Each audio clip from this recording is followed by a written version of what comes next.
got all their Christmas plans made? Everything's in motion? Looks like a lot of things are in motion this month. It might be in motion, but it's but I chaos. know this is an excruciatingly busy time for our team, right? Because next weekend we do our major outreach of the season, and so we're, based on past events, we're expecting about 15,000 people to flow through our property, and so come Monday, our team will start putting in 12 to 14 hours a day to piece together that which they've worked on all season. We've worked on it all year in different work days and with volunteers, and we'll begin to piece it together. So I get the busyness of this season. So hey, I want to ask you guys to do something, at least in the next few, I'm going to say all morning, okay? I'm going to ask you to do something all morning, and it's this. And this is a personal confession, so I'm asking you to do it based on the way I respond to things, okay? So you may not respond this way at all and say, well, I never act that way. Why are you saying, don't do this, do this? It's because I always act this way. So one of my tendencies, and I think it's built into my personality, maybe. That's what I want to blame it on. But what I tend to do oftentimes is when I'm in locations and when I'm in situations and when I'm in a setting like this where, somebody's delivering something or some sort of concept or idea is being proposed, I am in my constant mode of analyzing.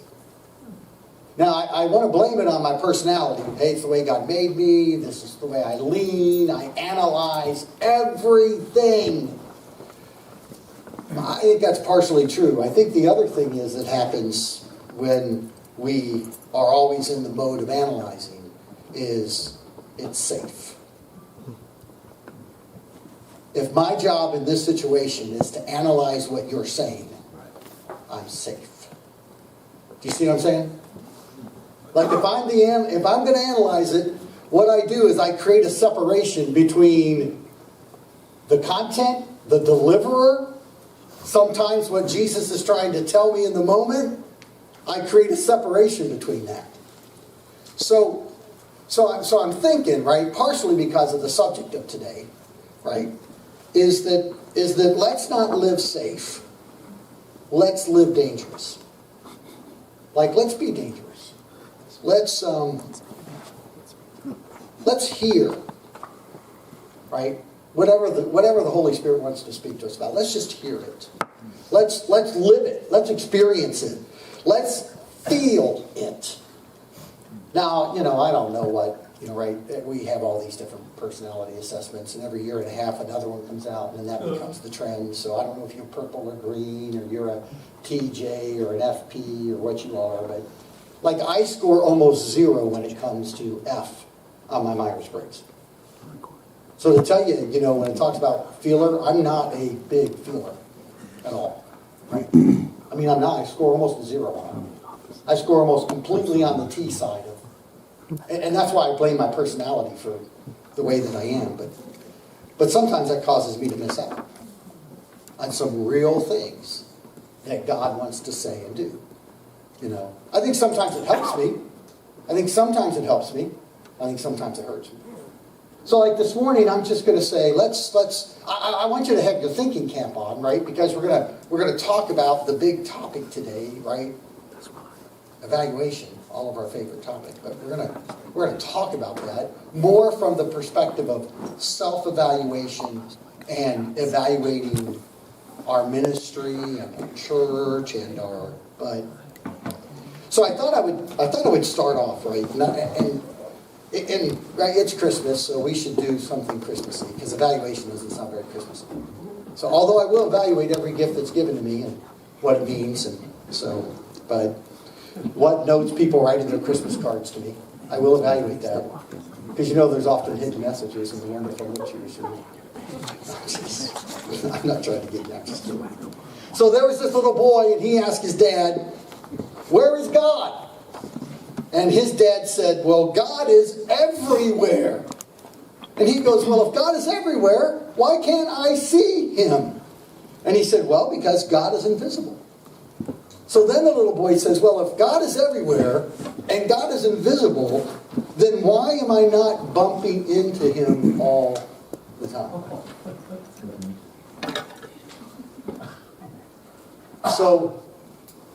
So Christmas is the season for us when we are supposed to, with great intention, not that we aren't supposed to all the time, but the season is the season of we are going to bump into God. And we call that, right? We call it the incarnation. Right? That's what we're emphasizing during this season. We're emphasizing this idea of God in the flesh.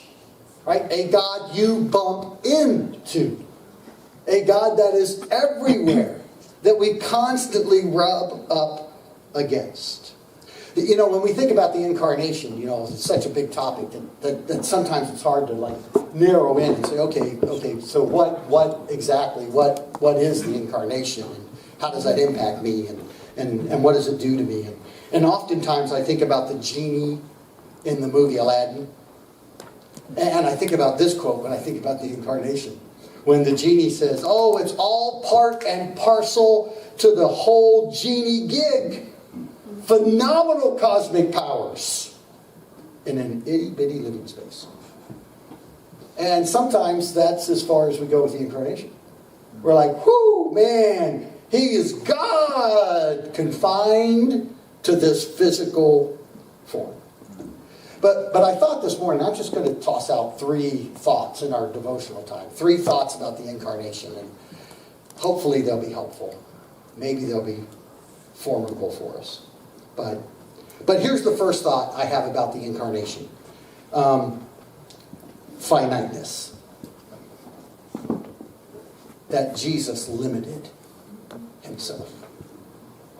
And in fact, in John chapter 1, I think it's interesting how we see the limiting, how God self-limits, how Jesus self-limits. In the beginning was the Word, and the Word was with God, and the Word was God. He was with God in the beginning. Through him all things were made. Without him nothing was made that has been made. In him was life, and that life was the light of men. The light shines in the darkness, but the darkness has not understood it. Do you get the ever-expansing of the Word? And then listen to this limitation here in one sense. The Word became flesh and made his dwelling among us. I mean, there is a finiteness in this idea of the incarnation. Right? When all this incredible power in an itty-bitty living space. Now we get, right, he didn't lose his divinity by any means. There were things that absolutely were not gone from him. He is God. But he limited himself to human flesh. So here's like one of the questions in this season that maybe we ought to ask ourselves. Where do you need to self-limit for the good of others or the good of the kingdom? I think that's an incarnational question. Where do you need to step back? Where do you need to not speak? Where do you need not to be the big personality in the room? Where do you need to self-limit for the good of others and the good of the kingdom? So that's one thought I have in the application, the incarnation. Another thought I have is stepping into someone else's shoes. Right? That we need to step into somebody else's shoes. And I think the incarnation, right, it talks to us about that. Philippians chapter 2, being made in human likeness and being found in appearance as a man. If we're confessing, my shoes dominate my mind. My shoes dominate my path. It's just the way it is, right? I'm always thinking about my shoes. I'm always thinking about what I have to accomplish, what my goals are, what I want to see, right? And I mean, I don't know. I bet maybe even I'm into a little bit of self-elevation at times. You know what I mean? Where I elevate myself, right? And that my shoes are so different than your shoes, you don't even understand what it's like to be in my shoes. And maybe that's my message more than, well, what's it like to be in your shoes? And I think that is an incarnational question for us, right? So one of the things I think we can ask ourselves is, whose shoes, whose perspective, whose life do I need to step into in this season? Right? I mean, that goes right along with this whole self-limitation, right? If I'm going to limit myself, I shouldn't just limit myself. I should, with purpose, then, right, connect it to somebody else. And then here's my final thought on the incarnation. Is the incarnation... And I want to be careful here because you know we are talking about Jesus, right? When we talk about the incarnation, so I don't want to. Let me tell you how the incarnation helped Jesus. Yeah, I'm not saying that. I said that sarcastically, so we got my sarcasm on that, right? But and it's not that Jesus doesn't do this all the time, right?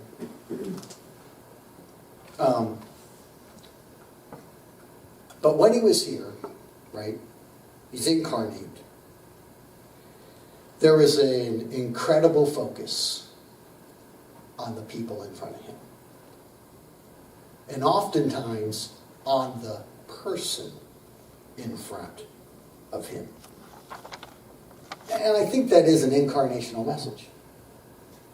Look at the person in front of you. Focus on the person in front of you. Be with, right? Be present with the person in front of you. I think about, and this is a story that's been close to my heart. In fact, after we lost our son Zach, it was like, you know, I took a month off or something like that, and then I came back, and I think it was the first or second week that the passage of scripture for me to preach on, and you know, we work ahead, so. I mean, right, this passage of scripture was decided 2 years previous, you know, in our teaching team structure. And I opened up the notes that day, and so I'm supposed to preach on the widow at Nain. And we know the story of the widow at Nain. You know, 8 weeks earlier I lost Zach, right? My oldest son took his own life. And I open up at the passage of scripture and I read through the widow at Nain. And you know the first thought that came to my mind? First of all, Lord, how could this be the passage of scripture I have to preach on today? Because I didn't get what the widow got. Right? You know the story of the widow at Nain, right? I mean, Jesus raises her dead son. And I'm like, I can get that. And now the whole congregation, and this is going through my mind, right? The whole congregation sees me get up just months after this. And I'm supposed to talk about resurrection. So, I mean, I think I said exactly what I said to you. I think I told the congregation, this is incredibly hard for me to talk about. I almost mailed it in and said, I'm not going to talk about it. I almost asked somebody else to preach on it. I almost changed the passage of scripture. I almost did all of those things. But let me tell you what I got out of the story of the widow at Nain. Right? Because God never leads us without his help or his word to us. Verse 13. Right? When Jesus is coming into Nain, this is it. This is the word. When he saw her, his heart went out to her. And he said, don't cry. Thank you, Jesus. So in that moment, right, I know the future resurrection. I don't really doubt where my son is today, right? But when I hear that, when I see that Jesus is like, hey man, Jesus saw her, and he wasn't like me. He didn't analyze her. He didn't say, hey, let me tell you what, I know you're a widow, so it means you don't have a husband. And well, I know you just lost your son, so likelihood is even your economic support has all been swept out from under you. He didn't say, do you have life insurance, right? You should have got life insurance. Got plans and things like this. He didn't analyze her, right? It says he saw her. Sometimes we don't see ourselves. Sometimes we don't see others because we're always analyzing. At least that's what I find out about myself, right? Like I said, sometimes it helps. A lot of times it doesn't help. But when I'm in this analyzing mode, sometimes I can't see. I can't see myself. I can't see others. I can't see. But in this Advent season, I think the question for us is, God, who have you put in front of me? And help me see them. So I don't know if that's helpful. It's an easy 3-point sermon. I've not preached it, but probably sharing it here. But it's an easy 3-point sermon. Hopefully you say, man, at least I got one thing out of it today. But self-limitation. Putting ourselves in other people's shoes. Seeing the person that God has put in front of you. Now, don't analyze it. Don't be safe. Live dangerously. And that is a message of the incarnation, isn't it? A message of the incarnation is dangerous. When we see God in the flesh walk on this earth, it wasn't safe for him, was it? And all the evil that surrounded. But so experience it, live it, feel it. Use that to even examine yourself and, the ministries of your church this season. Are we self-limiting? Are we limiting ourselves in the way that we should? Are we putting ourselves in other people's shoes and perspective? And then who is it that God has put in front of us? And do we see them? So, all right, let's say a word of prayer. Jesus, thank you for your goodness. This season is always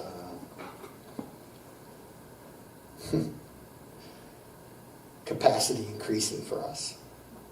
That sounds funny because we just talked about self-limitation. But there's something true that when we limit ourselves, our capacity increases. So Jesus, help each one of us here in this journey in relationship with you to carry the words of even John the Baptist, I must become less and you must become more. We love you, Lord. Help us even this morning with a challenging and sometimes uncomfortable topic. We love you. In your name, amen. Okay, all right. Any comments or thoughts? Any analyzing anybody wants to do with that devotional thought? Kevin, you're analyzing something right now. You got anything for me? But anybody want to analyze my hoodie today? Yes. Love it.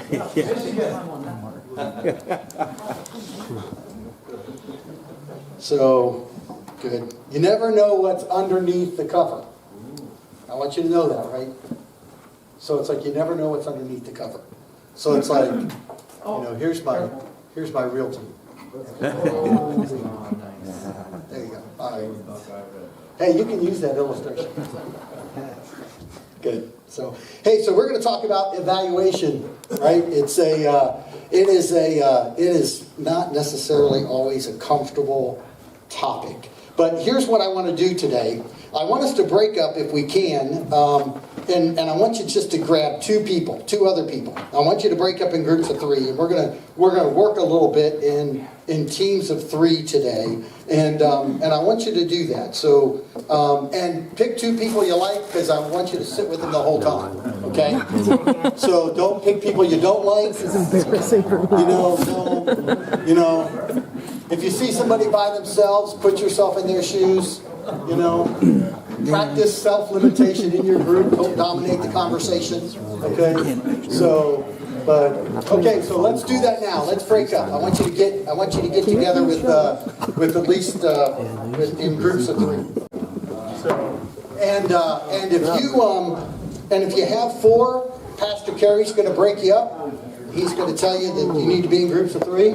So if you're in a group of 2, he's going to break you up and say, hey, you need to get 1 more person. So feel free to move. Okay? How are we doing this? Are we good? Okay?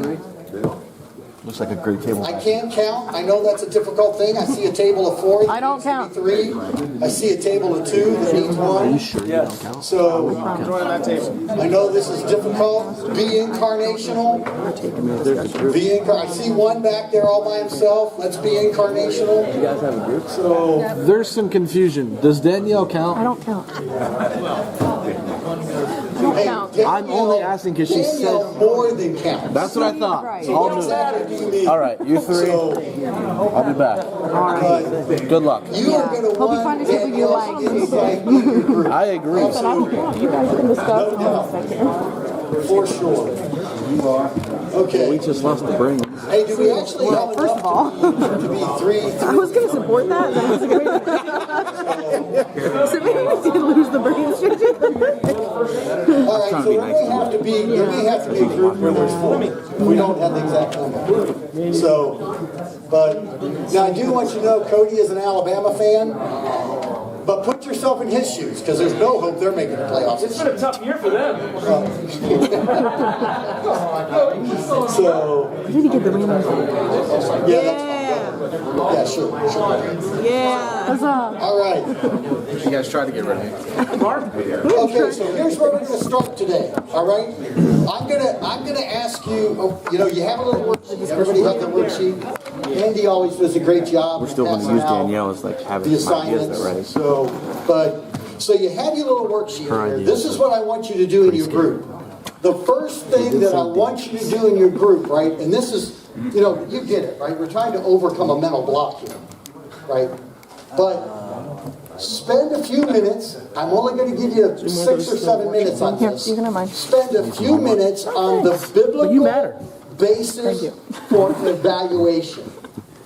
Where do you see evaluation in the scripture? Okay? So it shouldn't be hard. It's all through the scripture. But do that now. Just spend a couple minutes talking about where does evaluation show up in the scripture. Evaluation.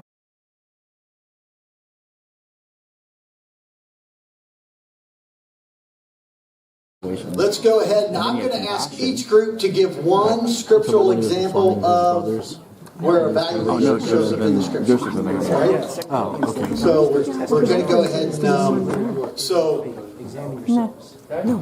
yep. Let's do the back group Yeah, right we back had what they here. had. Psalm 90, verse 12. Psalm 90 verse 12. Teach us to number our days aright, that we may gain a heart of wisdom. Okay, good. Teach us to number our day, right? Evaluating how we spend our time, what our days are filled with, what our good word. Chuck. Well, we've got a ton of them. 2 Timothy 2:2, faithful men teaching, so forth. But Psalms 139, did we figure on the verse? It's the last 2 verses. Last 2 Search me, O God, and know my heart. That's what Try I me was and know thinking, my too. anxious thoughts. Yeah. Search me. Okay. So that's talking about, right, wow, powerful depth of evaluation. right? Into the depths of our heart. That's Right. dangerous, man. Inviting God to evaluate. Yeah. Yeah. Good stuff. So, Darren. Darren. I meant that. Yeah, you Pull did. in. 2 Corinthians 13:5. Test yourselves to see whether you are in the faith. Examine yourselves. Or don't you know yourselves that the Messiah, Yeshua, is in you? Unless, of course, you failed the test. Yeah. Yeah. Good. And I trust that you will discover that we have not failed the test. Is that the next verse? It is. Yes. Yep, it is. I tried to pull it from memory. Yep. My dad used to always do that to me. You know, I'd say to my dad, he'd say, you know, every day he'd ask me, what are you reading in Scripture? And I used to have an answer, even though That's the personal for, revival. almost all my time at home, I wasn't a Christian. I had something, so I didn't hear All it. right, just Googling. And then I would give him a verse, and he would always give me the verse I after. actually Googled But he never had a Bible with him. I'd be biblical like, evaluation of others. anyway. So I tried to pull that, but I actually haven't written that. Judge not. So, John, what do you Be got? judged. Well, we were able to evaluate the whole Bible at our time. So we started in Genesis, God evaluating His own creation, right? It was good. It was good. It was good. It was good. It was good. It was good. It was very good, right? And then, all the way to Revelation, John evaluating the cultural moments and disseminating that information to his churches. Good. Kind of makes you go, All right. Thanks for your evaluation. I think he's pointing to our table there, All right. spokesperson. JJ's got it. Lamentations 3:40 says, "Let us examine and probe our ways, and let us return to the Lord." Okay. Now let's examine and probe our ways. Pull it out. All right. He's got it though. Andy, your group have a word for us? Yeah, we looked at Mark chapter 2, examine your hearts. You know, kind of what we tend to talk to our people about before communion. And just really, self-analysis. Okay. Good. But No, we did the God creation good, not so good. Yeah, we talked about that. I really didn't understand their themselves. you just came up, you're like, I shared mine. yeah, good. Good. Very self-limiting. Thanks, bud. They promised to speak slower next time. When you said Joseph, what did you pick up with? Cody, is Cody your spokesperson? Okay. Just kidding. We're all friends. No, I forgive you.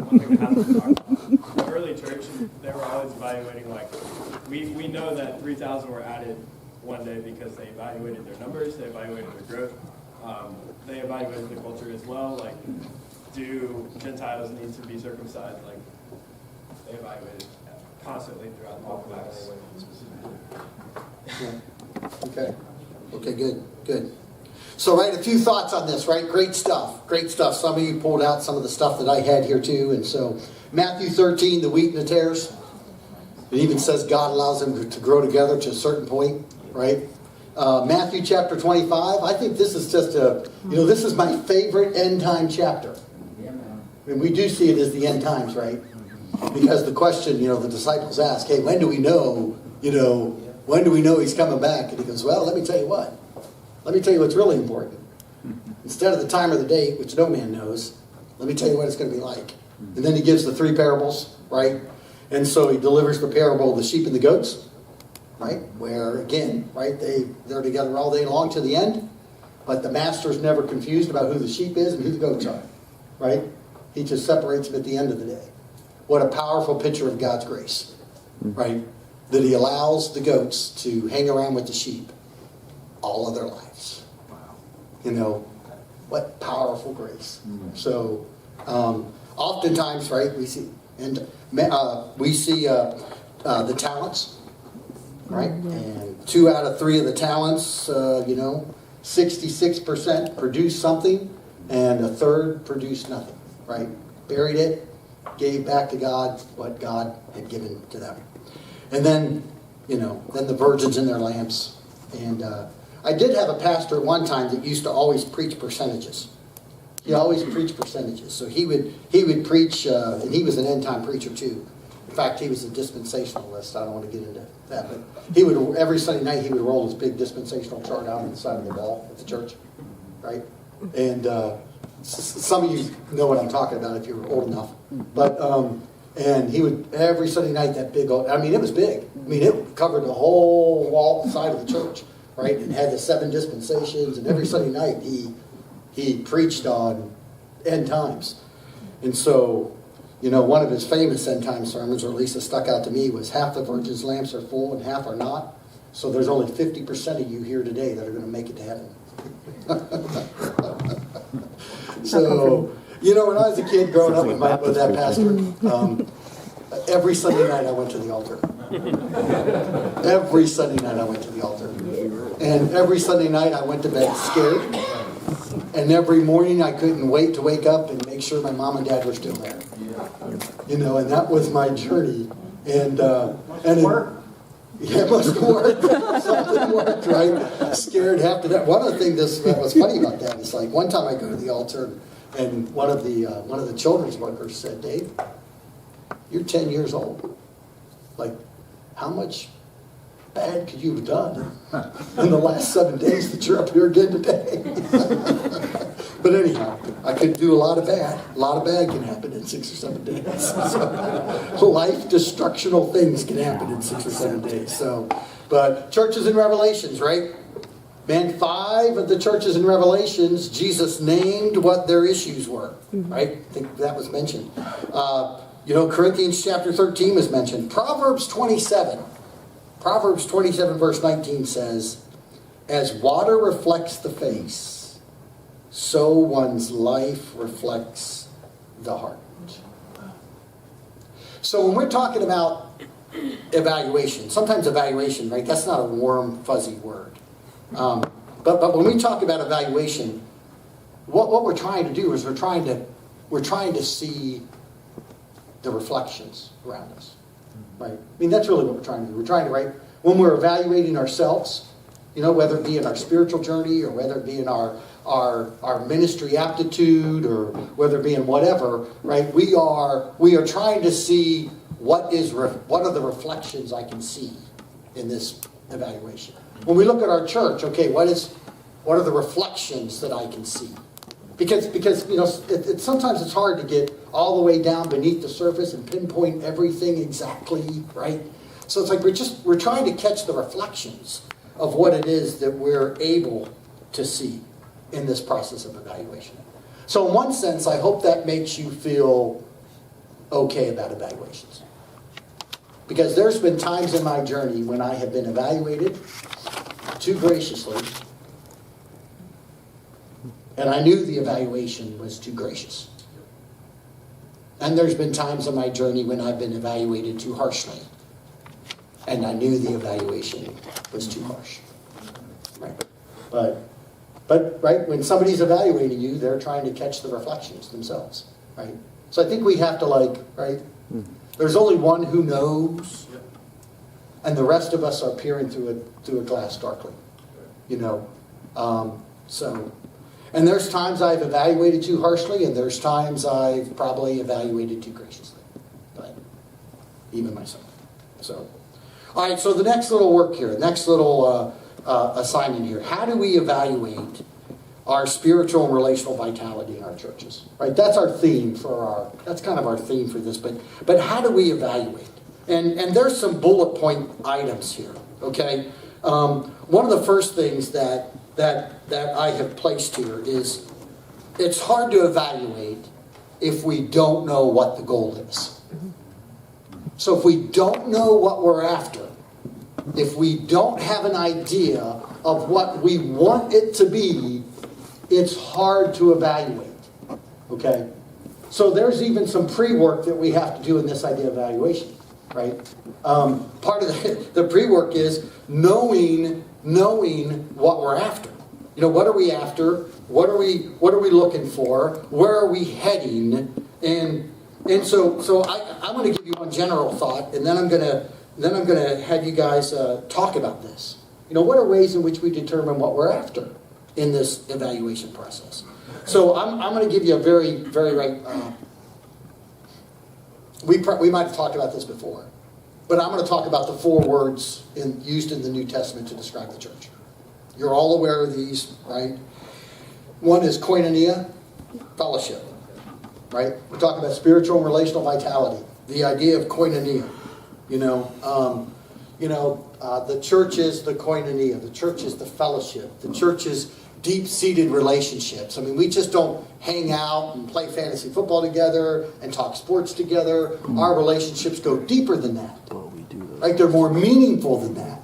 They're more substantive than that.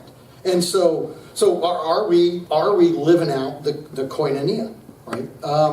The bride of Christ, right? The church is called the bride of Christ. That's the issue of purity, right? When Paul says, man, I have this great desire to offer you to your husband pure and clean, without spot or wrinkle. There's this idea of purity, right? This idea of obedience, this idea of quick response, right? Of being the bride, right? There's the ecclesia, right? We're the called out ones. The missional idea. And are we on mission? Do we have a mission? Are we following that mission? Are we, do we know what that mission is? How are we designing ourselves around the mission? And then ultimately, this idea of the soma, the body. And the word soma, and you're aware of this, but the word soma means that through which life is lived. That's what the meaning in Greek is. When it says the body of Christ, that through which life is lived. Like, here's the way it works, right? That as long as I'm alive on this planet, I have been given this body to live life through. Right? It's just the way it is. I may not like it. I may wish this body had more hair in the right places and less hair in the wrong places. I may wish this body was a little more muscular and fit and trim than it is. I may wish this body didn't desire the amount of sugar that it desires. I may wish a lot of things about this body. I may wish this body was 6'6" and had a great outside jumper. There's a lot of things I could wish, but this is, as long as I'm alive, the body in which I will live through. Right? Warts and all. But the body is this idea of being able to move in unison together. The body. Are we moving in unison together? So right, I mean, there's 4 really big broad thoughts. 4 really big broad thoughts. But take a few, right? You could drill down on those. You may have something else, right? You may have a vision or a strategy that you have implemented, right? That you're like, when somebody says to you, if the question is, what are you after? What do you want to happen in the life of your church? Who do you want your church to be? What's the answer to that question? Right? Because that's the first thing you have to know. You have to know that, right, to be able to even begin to evaluate. So take a few minutes and just talk through those things together. I'm going to give you, 7 or 8, 9 minutes, 10 minutes, but reflect upon your church and what it is that you say, hey, this is what we're after. This is our vision. This is our mission. This is our... So let's do that. So gather together and ask that question. What are we after as a church? What's my local church after?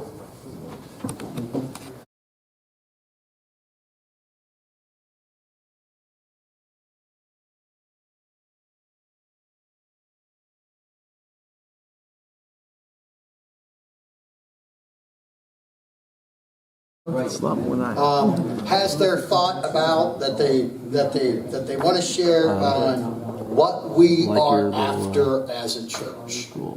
We have clarity of what we're after, so we know what we are to evaluate. Because I saw the other ones that he was talking about, but a lot of chattering going on, so I imagine there's some good discussion. It was actually wrapped around that. Who has something to share about? They know what they want from their church. They know who the church is supposed to be, right? You have to know what you're after to be able to evaluate it. So tell us what it is that you listed, what you talked about, whether it be about your church or whether it be about the whole idea of the church in general, what you're after, so that you know what to evaluate.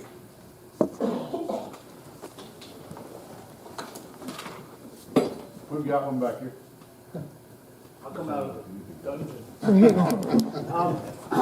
One of the checkpoints that we ran into when I first got to Pottstown was this idea of being visible. Like I literally had the neighbors ask me, is this church even open? And so that became a key focus for us as we evaluated the church. Are we visible in the community? Are we reaching out? Do they even know we exist? So that became a checkpoint. And this year, during our fall planning, we saw more people come through the church than we ever have. And they're now coming through talking to me. They know me. They know our people. They know what's happening. So the evaluation is, we're now seeing the results of our vision that we cast 4 years ago. So. Good, good. I like that. One of our strategic points here is to raise awareness, right? To raise the awareness of the community that we're here. You know what I mean? So good. Yeah, absolutely. So. We, at our church, we did two things. We had the same problem. We were invisible. And we worked on it, but the thing that was impressed on us this year was you can do all the things, but God's the power. And in our particular case, our board meets every week. 3 weeks we do prayer, 1 week we do business. And within it, within the people and within the church, because we talk about how we pray and who we pray for and all this, it has really drawn, it's actually there's been a few miracles in our church, medically and physically, that even the doctors go, this can't happen. But what's really happening is we're trying to tie into what God's goal for our church is, rather than saying, hey, let's do this. We're saying, okay, God, it's your house. You do the work. And not that we don't do anything, we do. But you set the goal and we'll make it happen. And he's opening doors for ministry. He's opening doors for interpersonal relationship. But knowing the goal, the other thing is sometimes you have to recognize that the goal you've been doing or want to do or think you should do isn't his priority. And then you got to change your goalposts. Yeah, good. Good. Well, I think Pastor Kevin's done a good job, even though he'll tell you that he doesn't know what he's doing. But he does a great job pouring our mission statement onto our people, onto the staff. We just love God, life together, like your world. And, love God is basically celebrate and worship together. Life together is, get into life groups, that's discipleship.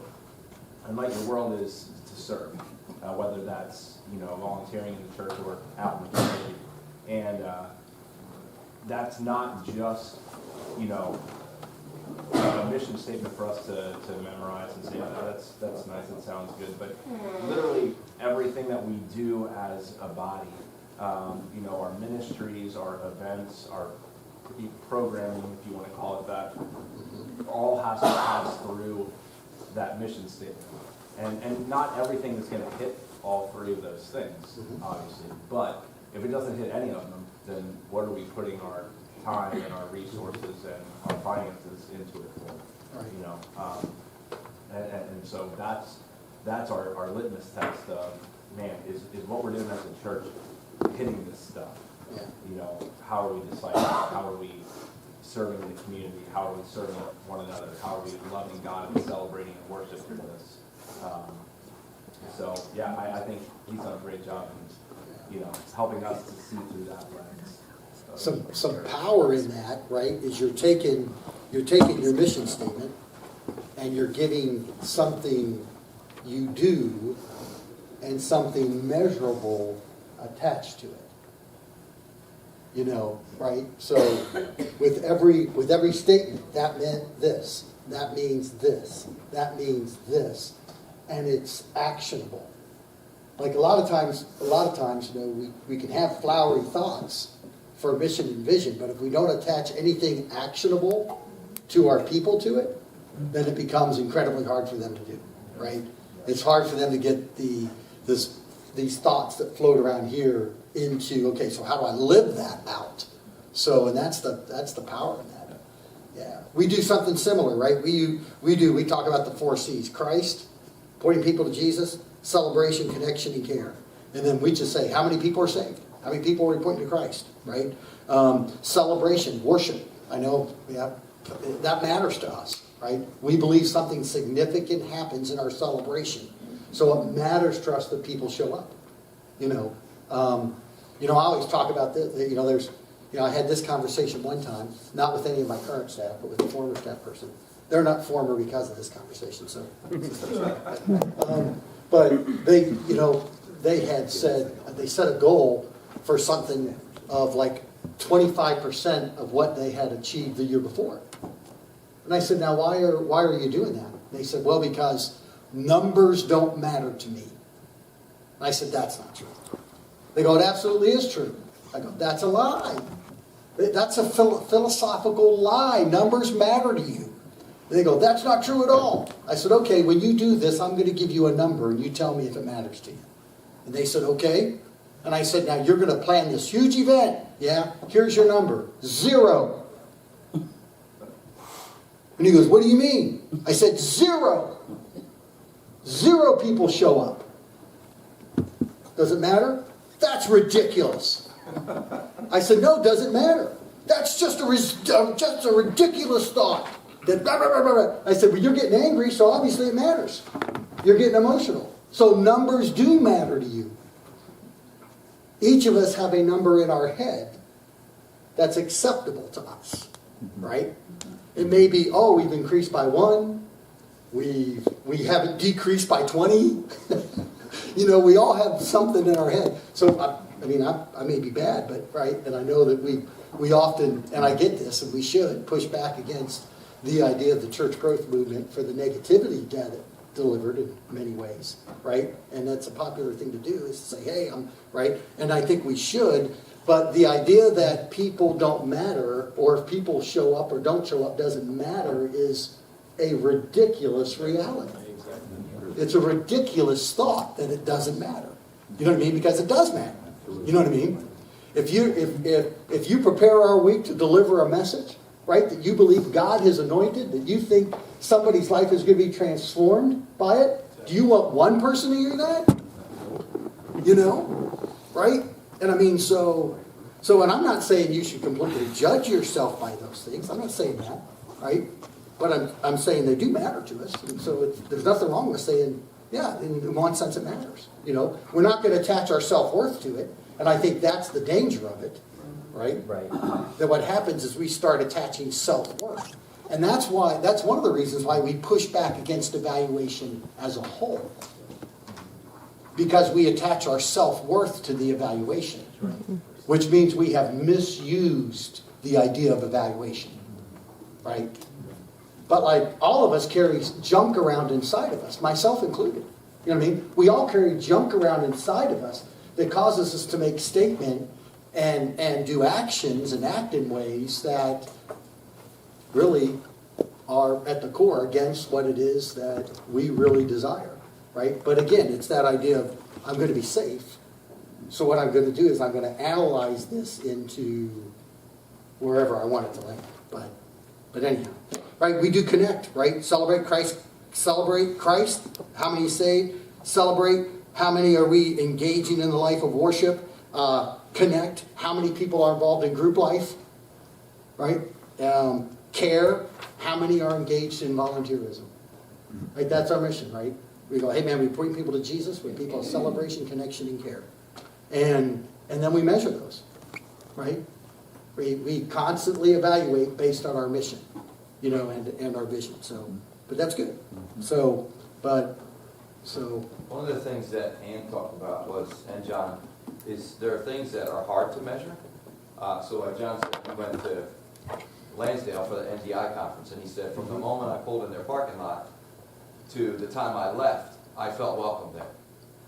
And he sent, I guess he sent Mark a message saying that, and or somebody making the comment like, how many people stick around after church to just fellowship? Right.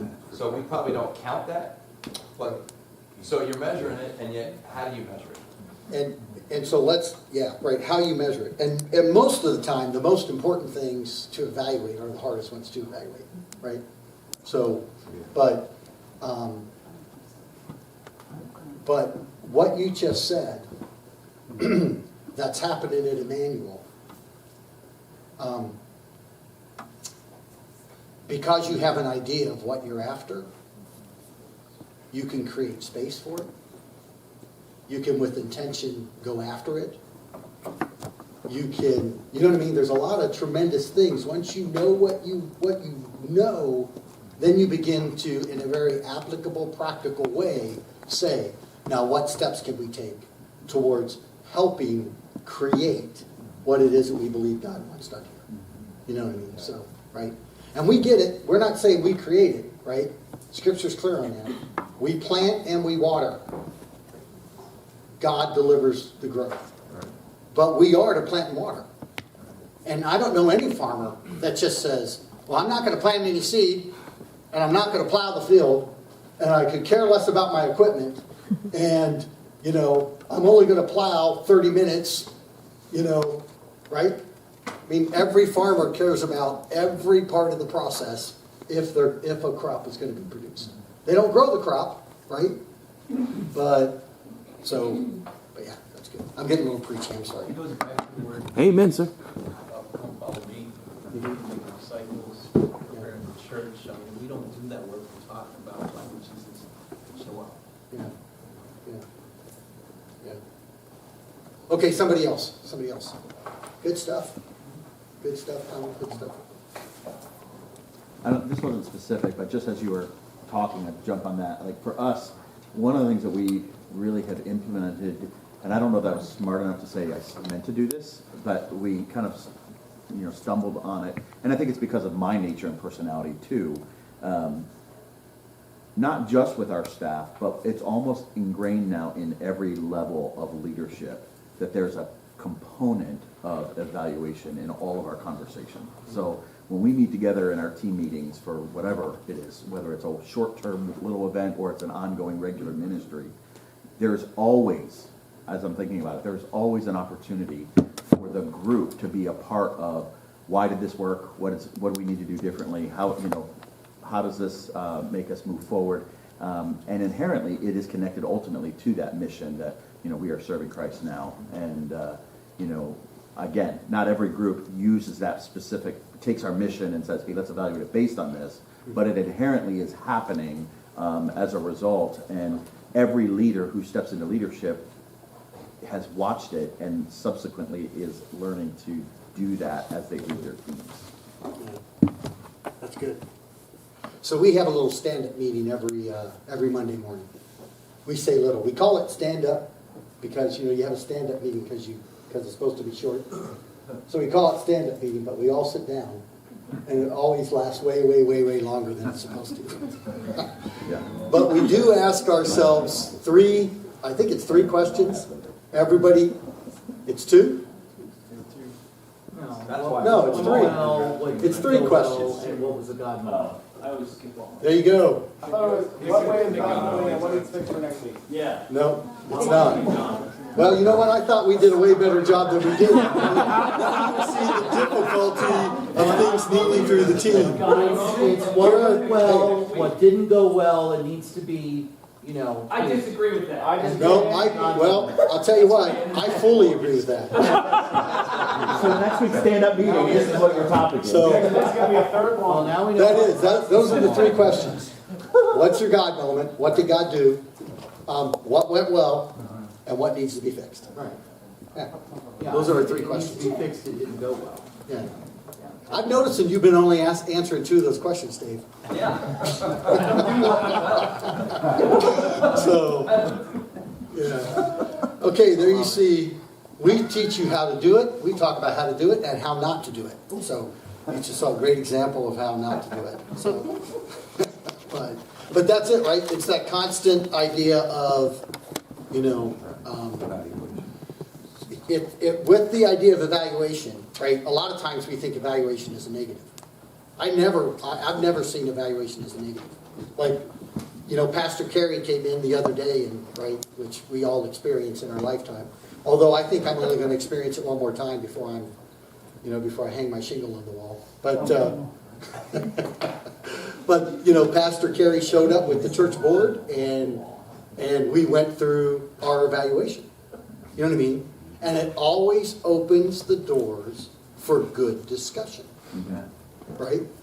I like the times of planned evaluation because I like to hear what their perspectives are, you know. And if we can detach our self-worth, right? And this is one thing that we're constantly working with our team. You're loved. That's not in question. We're glad you're here. That's not in question. So let's evaluate detached from those thoughts. Okay? You know, because you can't, if you attach your self-worth to it, you're never going to do it honestly. You know what I mean? So it's like, let's detach our self-worth from it. Jesus loves you, right? While we were yet sinners. You know, so let's detach our self-worth from it. And let's just say, okay, honestly, how do we look? Because there's so many valuable things that can come through the process. So, good. All right, hey, so what other thoughts on, hey, this is something that we do, this is something that we know that we've needed, and so, John. So, I know most people here are like lead pastors or something, but coming from the perspective of a staff pastor, which some of you have, it might be helpful to like take them into consideration of guiding them in their ministries of how they can set up their own goals, their own evaluations. So like for high school ministry, I'm trying to model something for 2023 on how do we, as just a high school ministry, evaluate our spiritual growth. Right? Numeric growth is easy. There's heads, right? And so like we did a church health assessment of our whole church not too long ago. And so like... I'm going to show them the results of that in a few minutes. Oh, cool. Yeah. So can we make a tailored version for high school ministry, right?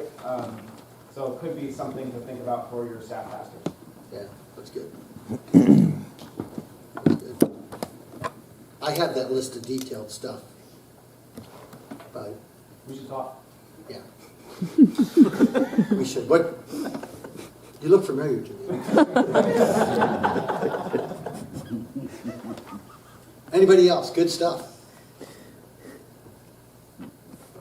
I think one of the things we were talking about here too is somebody mentioned about like visibility in the community, which I think is super important, but also what are our church people saying about our church outside of the church?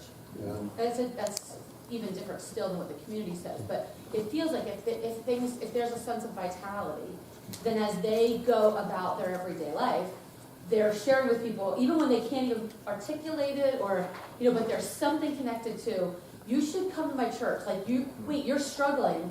I don't really know how to help you fix this, but you should come to my church, or you should meet my friend, or you should come. Maybe you call my pastor or whatever. So there's something about that transfer that it gives some enthusiasm and health. Right. I think outside the building. Yeah.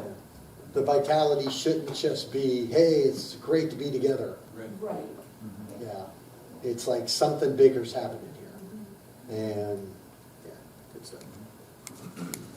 Anybody else? I don't want to cut anybody off. I was going to say, for us, one of the things that we identified was, we were a welcoming church. We were friendly. But if we evaluated that in serving Christ, how we would serve Christ or how Christ has served us, we need to be more intentional with that. And so we put a lot of energy and effort into strategically identifying how we welcome people to the point where there's a 23-step process, administrative process in, assimilating people from at this point, they get this email to, this person sends a letter, that kind of thing.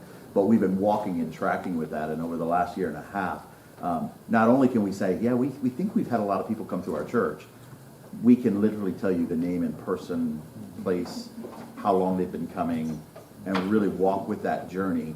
And what that in turn has done by us putting that intentionality to it, it's what Ann's talking about is organically now happening, because they are experiencing that welcome, they are feeling heard, noticed, identified, and they're going around to their friends now and saying, hey, you need that, check this church out.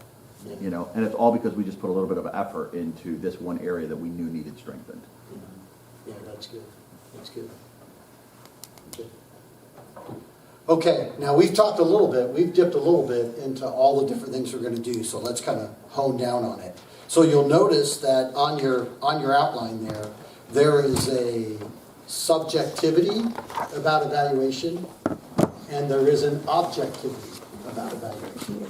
So I would like you guys, as in your groups, to talk about what are some of these subjective ways that that you gather information. You know what I mean? That you are evaluated. What are subjective ways that that's taking place, right, in the life of your church? And you're gaining information from that. Some subjective ways, right? And subjective subjective things are about dialogue, right? Where, of course, everything you want to have dialogue around. But there's like ways in which you dialogue about what's happening. Right. So, and then there's objective. Are there objective resources you're using that you also dialogue about them, but they're more intense in the data they deliver to you? Okay, does that make sense? Have I thoroughly confused everybody? Right. There's a subjective way to evaluate, right, and then there's an objective way to evaluate. Right. One subjective may deal with people's opinions, people's thoughts. And then, right, the objective way is we have a measurement tool that delivered data to us. Okay, so let's talk about those two different things if we can for a minute. In your groups, talk about that. Talk about the subjective way in which things are delivered to you, and then objective ways. Now I'm going to give you 10 minutes or 15 minutes. All right. So subjective tools.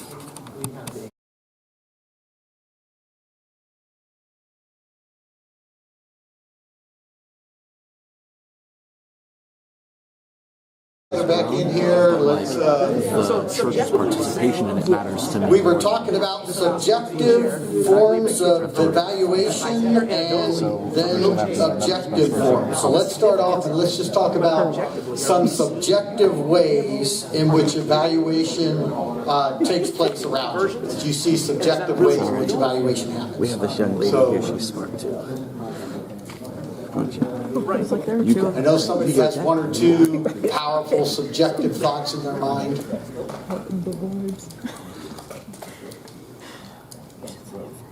One of the obvious is, at least this happens to me every Sunday. First, Dave. I receive a subjective evaluation every Sunday as people leave the building. Oh, yeah. It was a great worship service. It was too loud. The trash can in the women's restroom needs emptied. Right? You get evaluations. Everything from soup to nuts, right? And it is a form of evaluation. You're learning things, right, from what they're saying or how they're sharing with you. So, but some of that may be good and helpful. Some of it may not be good and helpful. But it definitely is somebody's opinion. It's a subjective thing. What other subjective ways do you see evaluation happening?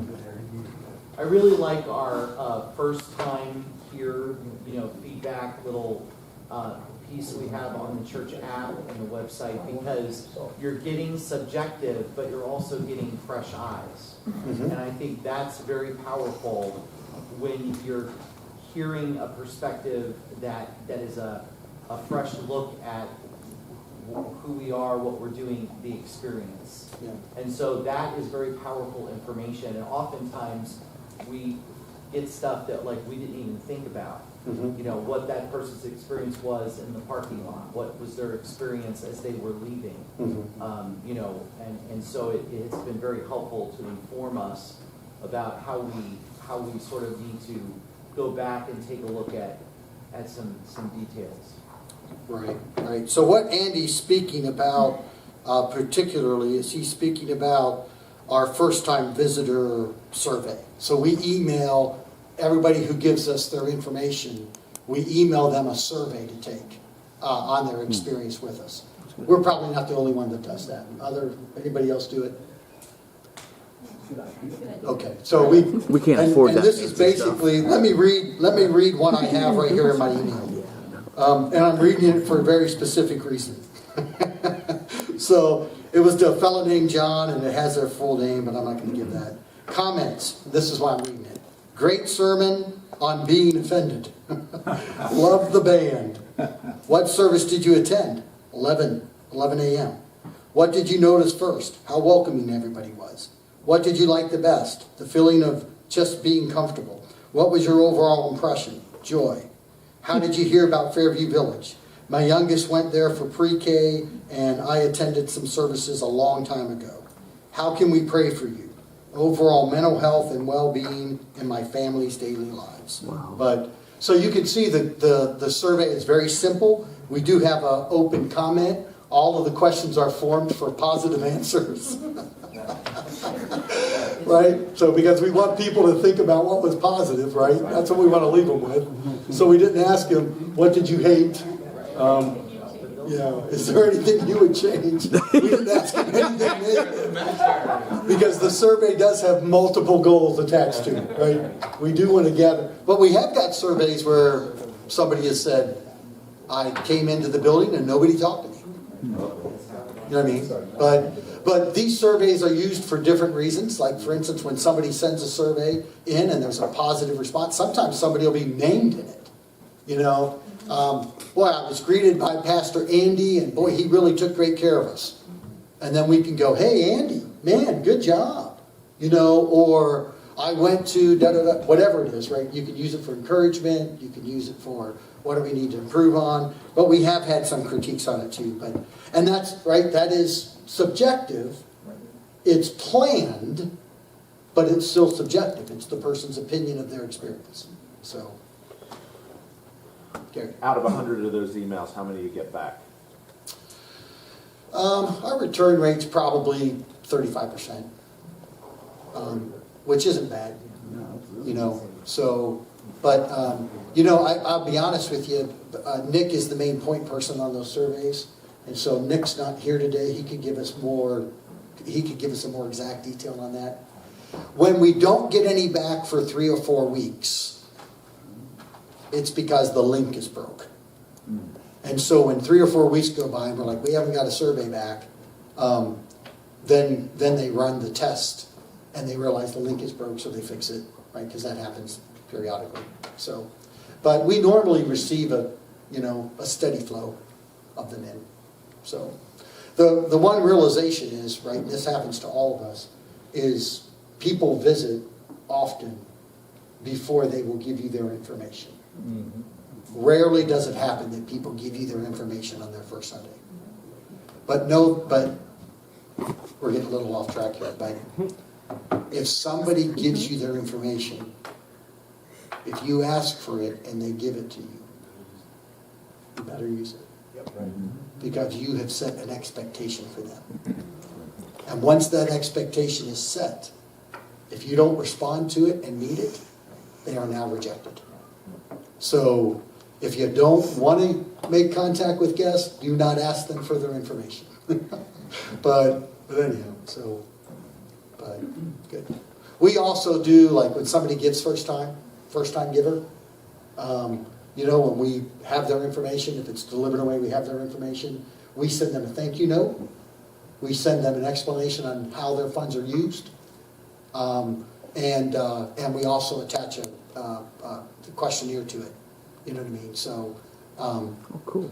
That's a cool idea. But, right, just another way to subjectively engage folks. But, do you send them a thing of magical spring water? I've heard of that. Yeah, only from the mountains of Fuji. So, but good. Act now, you so some prayer socks. to keep their toes warm while they're praying. So, good. All right, any other subjective ways? Any other ways in which, you've met with your board, you've met with people in the congregation, and just had subjective dialogue about? Yeah, sure. So as I'm a staff pastor as well, I'm a youth pastor, and one thing that I use a lot to kind of manage evaluation is a student's willingness to reach back to me. So like each week I try to reach out to a couple of them just to be praying for them and just kind of see how their week is going. And they're high school kids, so they'll either forget to respond and talk to me on Sunday night, or they'll send me like a thumbs up emoji to say like, yeah, I'm doing thumbs up, But subjectively, it's always a positive response when a student writes a thoughtful text message back or answers my phone call and has a thoughtful conversation with me. And it says a lot about not only my relationship with that student or with their parents, but their relationship and connection to this ministry. Yeah. How many of you here have ever used the body model? You know what I mean when I say that? The body model? Okay, so here's the deal. And there should be a little body that shows up on the screen, but I don't know that it's going to. It's just an outline of the body, right? But here's the body model. What's the skeleton of our church like? What's our framework? Is it solid? What is considered the framework of our church? Our doctrine, our polity, our government. How's the skeletal framework of our church? Are we solid? Is the skeleton solid? Right? How are our muscles? What's our strength? Where are we weak? How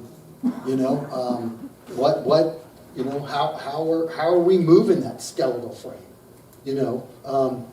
So many times we concentrate so much on the skeletal issues that we don't concentrate on the muscular issues. So therefore, we have this great doctrine that we can't move into practical life. Right? So, what are the resources? Is resources the next one on there? I'm a preacher. What are the resources that are part of the body? What food are we bringing into it? You know what I mean? Well, how are we getting the air we need to move as a body? What are the resources that we're bringing into it? What resources do we need? What resources do we intentionally need to go after? What are the resources? Our lungs. What are some areas that we need oxygen in, right? Because there may be areas we don't need oxygen and we need to remove the air from. And there may be areas that we need to intentionally give air to, right? So where are our lungs working and how are they working and how are they? And then how's our waste removal system? Because every healthy body has a functioning waste removal system, right? If you don't have a waste removal system, your body becomes poisoned, right? So how do you remove the waste from the body? That's an interesting conversation, right? So, but right, all this is a way to throw it up and say, right, what you're doing is all you're doing is subjective evaluation, right? You're just throwing it out to your board, you're throwing it out to a group of your leaders, you're throwing it out to wherever, and you're saying, hey, let's talk about the church. And you're just trying to give them handles and ways to talk about it, right? Years ago, one of the things that used to be used, I think even on our district in pastoral evaluation, is the bell curve. Remember the bell curve? And then the curve would always be there, and they would ask a few questions. They would ask, where are you at in the life of the church? And you would put the line on, are we growing? Are we climbing the bell? Are we on the other side of the bell? Hey, can you put the bell back up there for a second? So, are we climbing? Are we at the top? Are we declining? Now, the last time this was done with my board, it was very interesting because I have 7 board members. So 5 of them had us right on the upper peak, if not the highest peak. And 2 of them had us on the decline.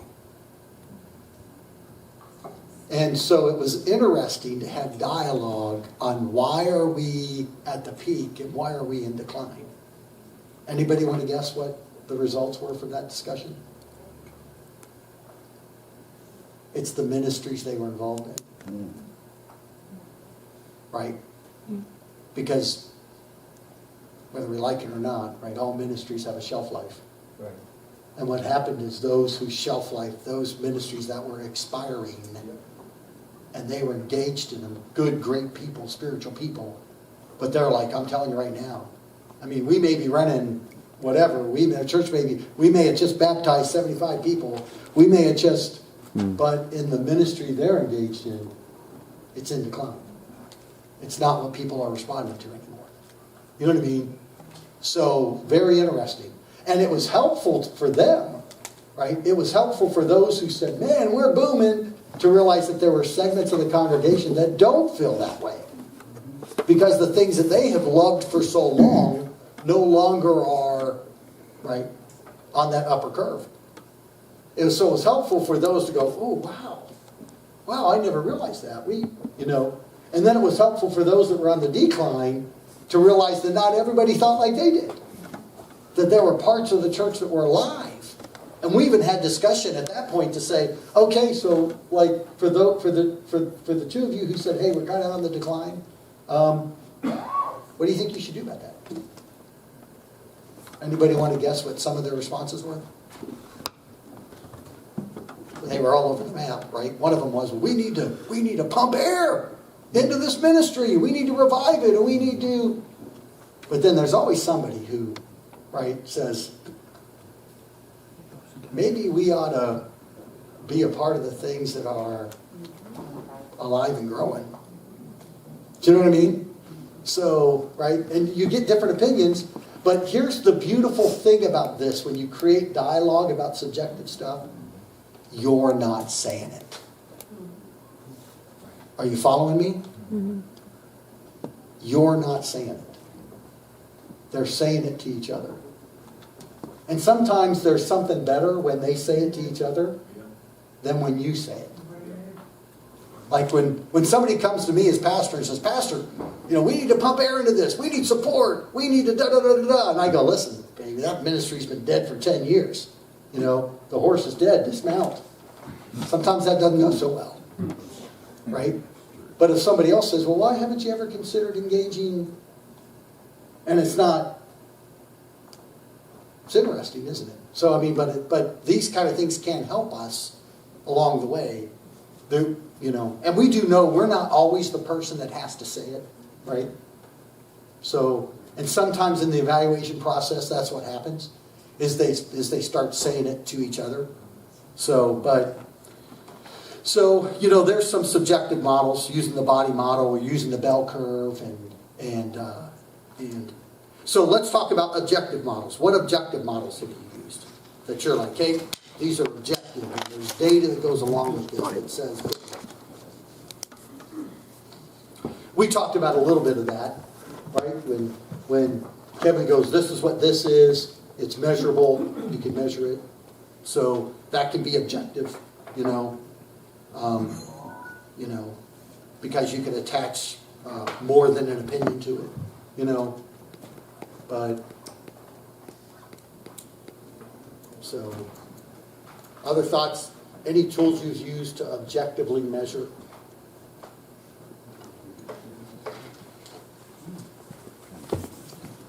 It's really hard. So here's one, we may have talked about this a year ago in here when we were talking about another subject, but this is the second time I've done it here at Fairview. It shouldn't have been the second, it should have been the third, but COVID hit, and then we didn't do it, when COVID hit. So we waited several years after when we were going to do it, but the goal is to do this every 2 or 3 years. After I was here 6 years, I didn't want to do it immediately. You know what I mean? I wanted to give enough years that I was here so people knew me and so forth and so on. And we could do some things. And then we started using this every 2 to 3 years. So I did the same thing in my previous location. We did it every 2 years. So we did it like 5 times, right? It is subjective and objective. But so how many of you have done the church health assessment from NCD? So a few of you have done it, right? It's not, right? It's not something brand new. But here's our score. That was the score of our last one. You can get all sorts of levels of details with this, but basically the way they take the survey is you pick 30 leaders in your church, and they give you the criteria. Needs to be a giver, needs to be somebody who volunteers, needs to be a regular attender. You know, and then those 30 people are they take the survey, and I think there's 108 questions they answer, right? And those maybe a little more than that. But, and then ultimately, those questions are about these categories. You know, and notice that every category has an adjective to it that describes the, you know, so the question isn't, does the church have leadership? That's not the question they're asking. They're asking questions that deal with, does the church have empowering leadership? And know this, in the evaluation, there's only a very slim area where they're evaluating you, right? Each one of these are broken into 4 subcategories. And so out of all of that, there's only like 2 areas of the 32 where you're the topic of the evaluation. Most of the time, they're evaluating themselves. You know what I mean? Because they're the leaders of your church. So you have your board take it, you have your small group leaders take it, you have your, and so they're evaluating themselves, right? So you get an assessment score all the way across. Now I'm going to say this, right, just for my own defense mechanisms. Because when everybody sees it, you look at it, and we're programmed to look at it on what? A scale of? 1 to 100. A scale of 100. So the scale isn't 100 on the assessment, right? The assessment is anything above 50 is considered to be healthy, you know? And so, but this survey ended up, you know, I think this one, our average was like a 60, oh, there it is at the end. It's a 67 average.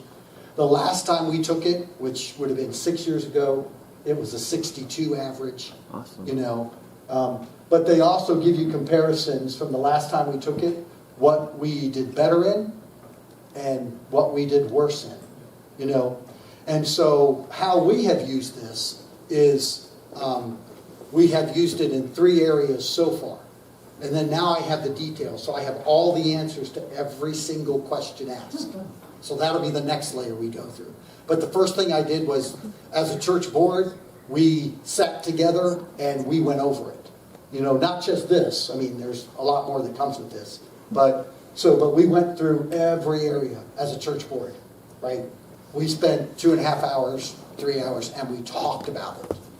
Hey, here's our score. What does this mean? How do we feel about this? Why do we think it's this way? And the thing is they all took it. So like if there's something they didn't like if you get to the idea of passionate spirituality, now that's a 65, right? Which according to the scale, that's a high score, you know, for them. They're assessing their own spirituality, right? The questions are, how many times do you read the scripture? How often do you pray? How, you know what I mean? Like the questions are about their journey, not about the passionate spirituality that exists in the church. Do you see what I'm saying? So they're not evaluating me. They're not evaluating how they think their small group is passionately spiritual. They're evaluating themselves. Now, there are areas in which they evaluate other things, right? Inspiring worship service. In fact, one of the things that was interesting, right, and that was the 64, and if I could say Dave was like 64, which is normal self-defense mechanisms, right? So I don't know if I ever told you this, Dave, but like it was scored above 70 in every category except for one. Did I tell you the category it wasn't? And it was the lowest score of any area in their personal preparation to come to worship. So that was nothing about the staff. That was nothing about the worship. But they scored themselves a 49, which would not be healthy in how they prepare to come to worship. That's an interesting conversation, right? That's a discipleship conversation with your people. You know what I mean? That you get to have with them. So we did it with the board. We did it with our staff team. And then we called in all the people that took the survey, the 30 people, and we went over that with them. Now those 30 people are your core leaders, right? I mean, you know, they're not all our core leaders, but they're segment of our core leaders. But so we visited with them about it and said, so let's talk about not preparing properly for worship. I mean, that's an interesting, what's happening? You know what I mean? And then it becomes a direct discipleship discussion. You know what I mean? With people who you're not telling them, right? You're not telling them you're not preparing for worship. They're telling themselves that. You know what I mean? So there's powerful stuff in that, that you can spend in discussion. And you see the areas, right? Gift-based ministries, passionate spirituality, effective structures, inspiring worship. Effective structures is all about planning, managing change, all that sort of thing in the life of the church. Holistic small groups, need-oriented evangelism, loving relationships. So you see all those kind of across the board. But so that kind of comes to the forefront as a as a more objective way to then approach and say we have actual scores to this. We have a baseline score, right? Our baseline score is 62, so we know whether we're effectively moving in the direction we want to or not. But that's good. All right. Quick question. Yes. How important is it in your mind that your core leaders are individuals that have the ability and even the interest of thinking objectively about the church? In other words, I see a direct line there in terms of how that church can, not only effectively evaluate, but make changes that are going to better position the church.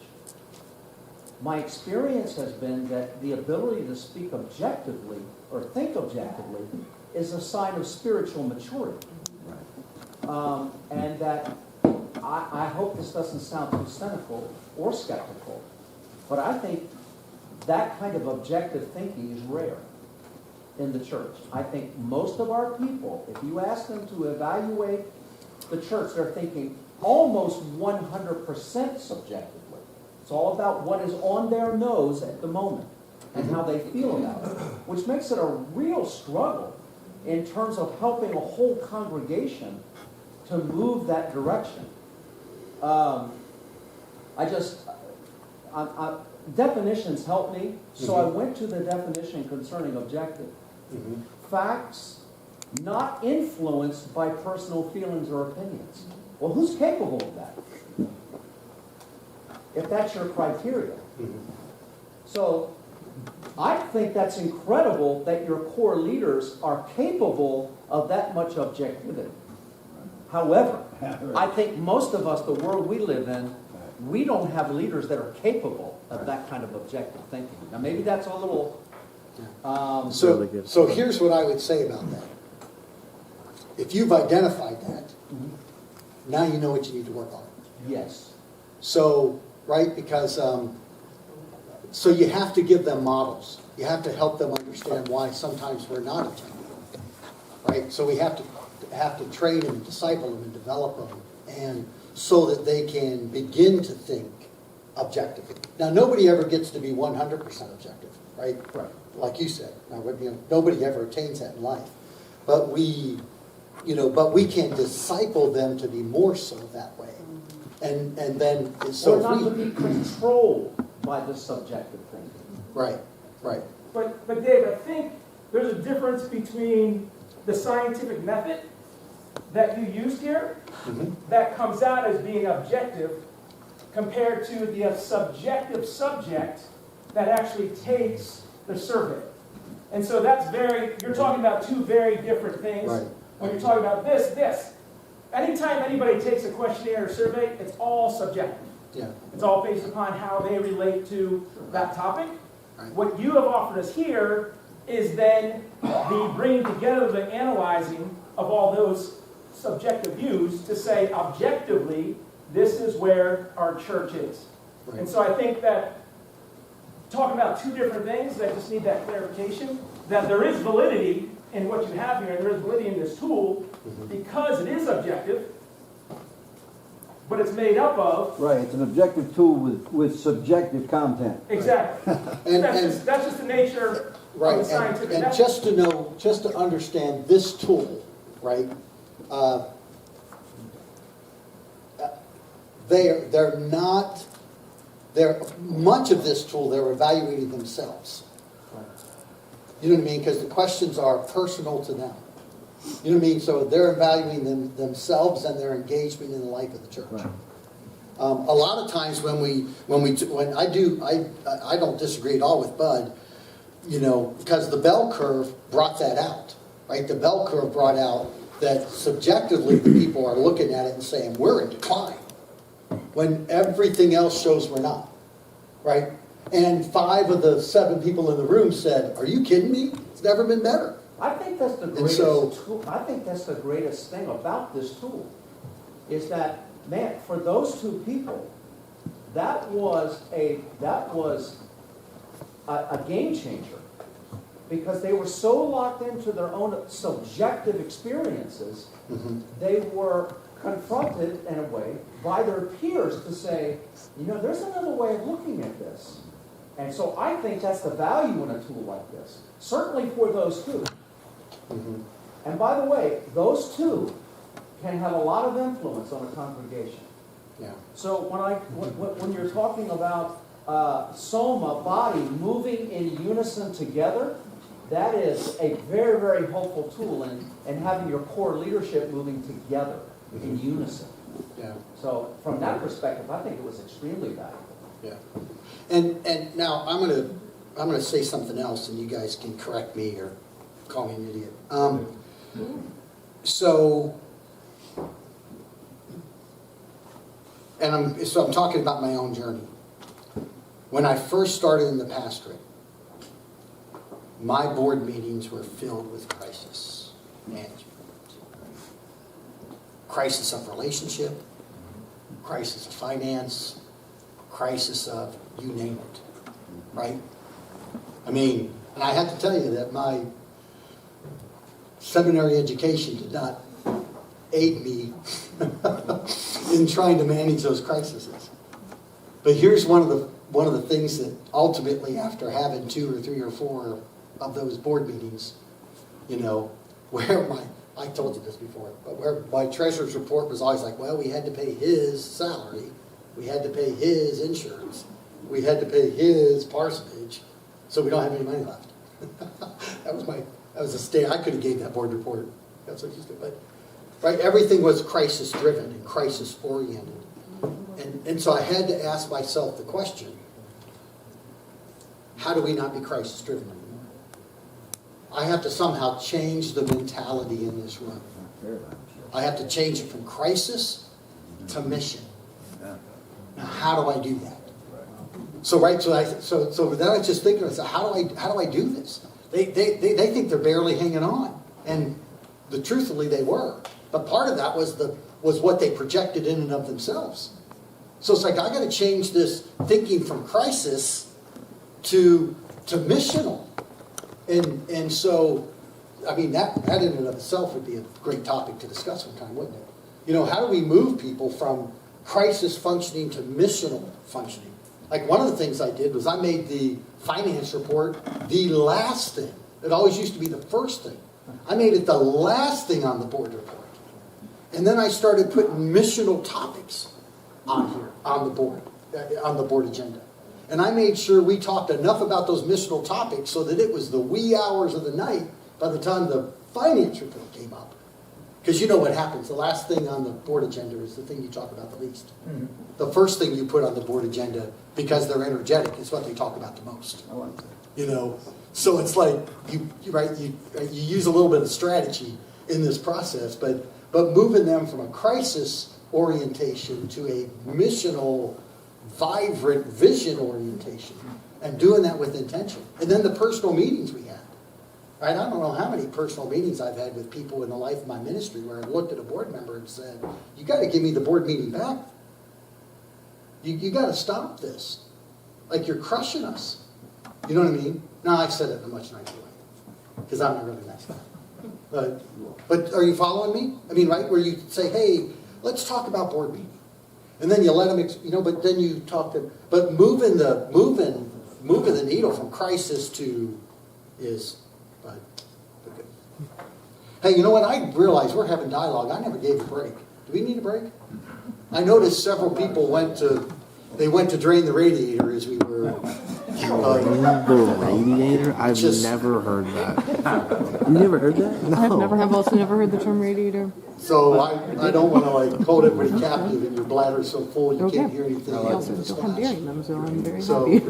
okay. Kevin's going. All right. Well, when you get Kevin's age. Amen. Yeah. When you get I was going to say it, but he saved me. Pastor Carey's going to make a couple announcements, and then we're going to very quickly talk about Kevin's it. age, you gotta go out there. That's why I put the pressure on. I knew he was walking. I was like, oh no, Pastor Carey's coming.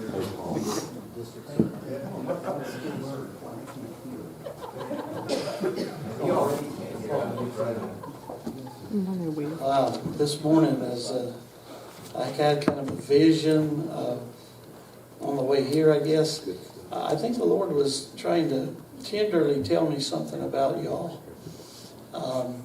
It was almost like he was saying, right now they're getting up, they're getting ready, they're going to drive to Eagleville. And it was almost like he whispered to me with a smile on his face, those are my shepherds. That's what I felt this morning.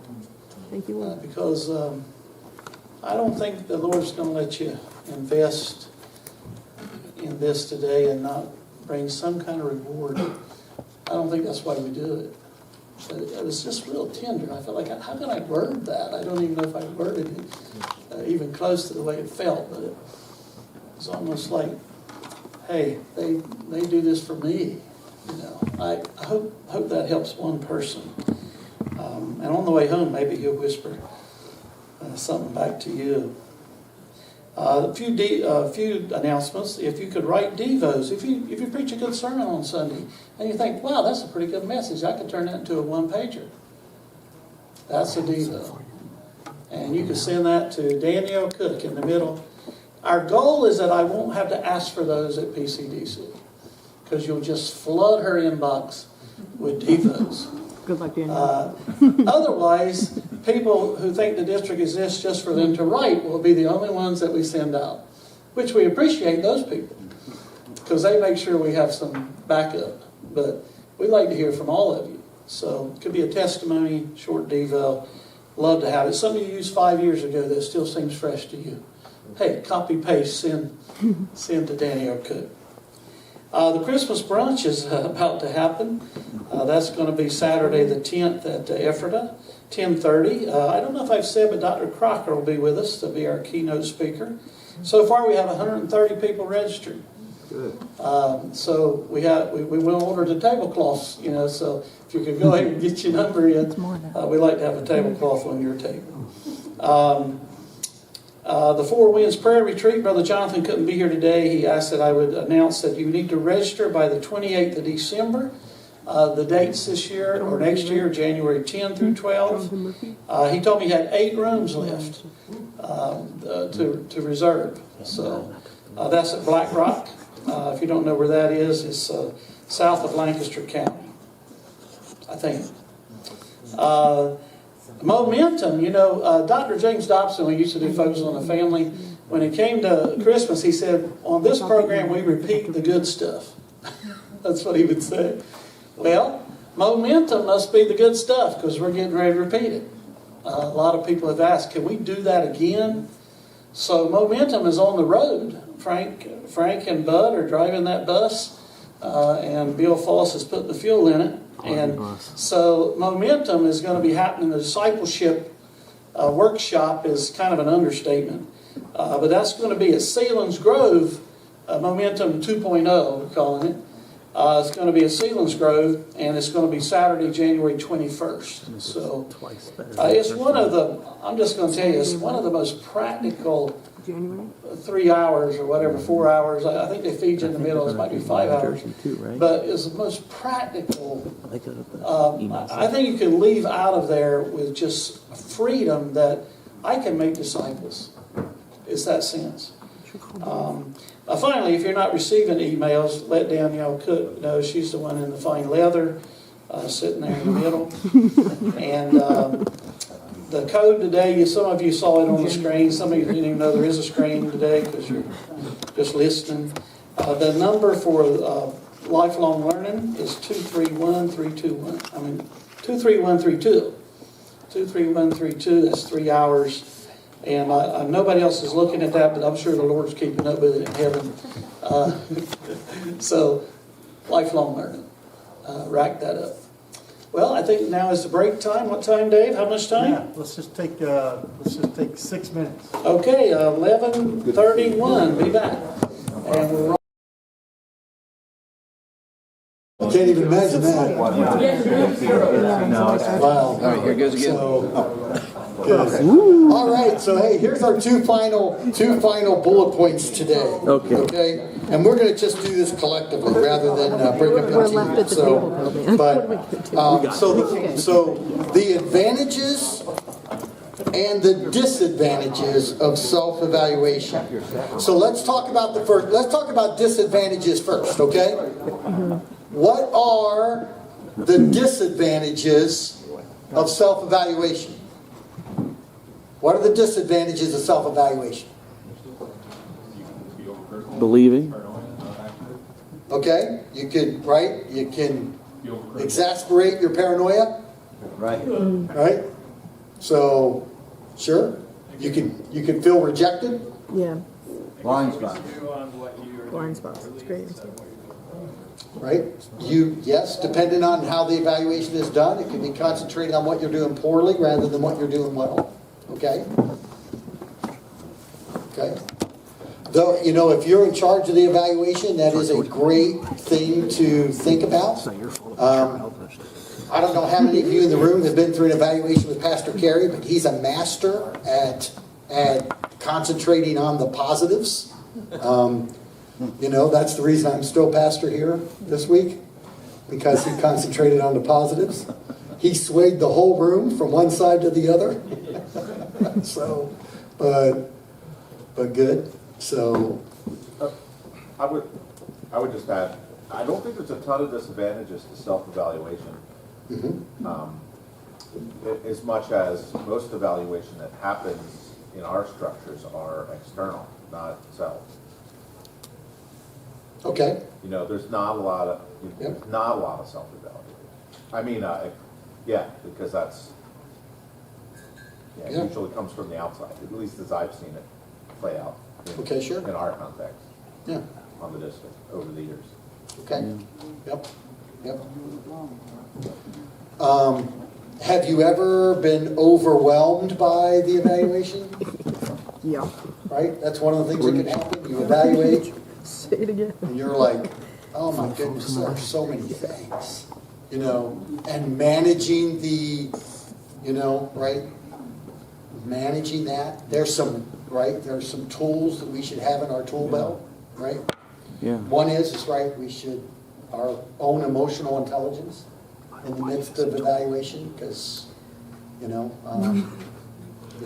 for those of us who are high Fs, I told you I'm not a high F, that's probably why I don't mind evaluation, but for those of us who are high Fs, evaluations are very difficult if they're not all positive, right? Because we feel it so deeply. You know what I mean? So for those that are extreme feelers, it can be, right? How do you manage that? You can feel overwhelmed. You can be demotivated. Have you ever had an evaluation and instead of saying, okay, now I know what I need to fix, the opposite happens?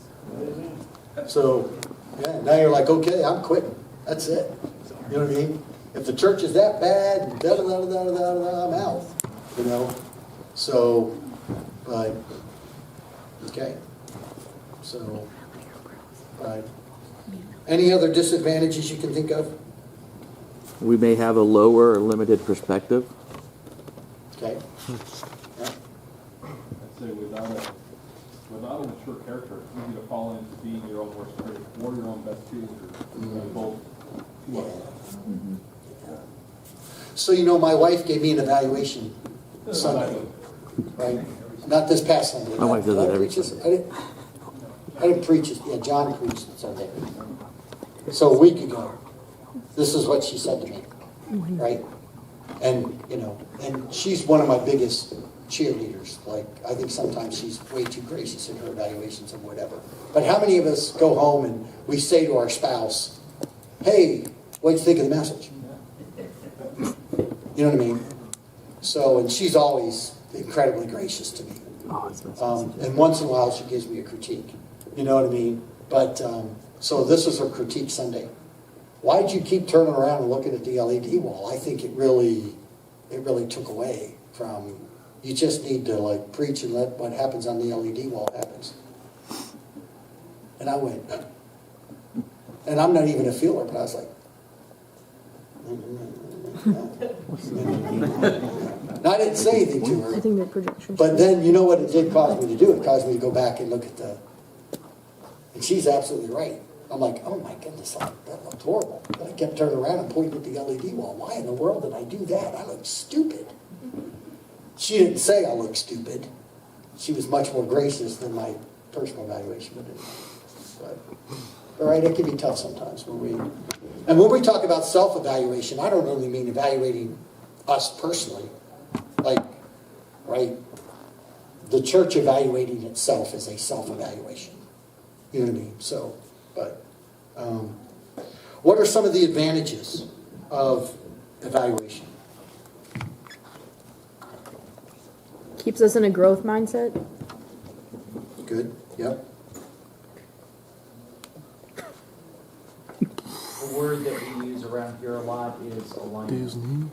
It helps us to be in alignment with us individually and the church as a whole, the staff as a whole, the ministry as a whole, the mission as a whole. But it also keeps the church in alignment, and it is a great way to kill a ministry that is not being effective. Yeah.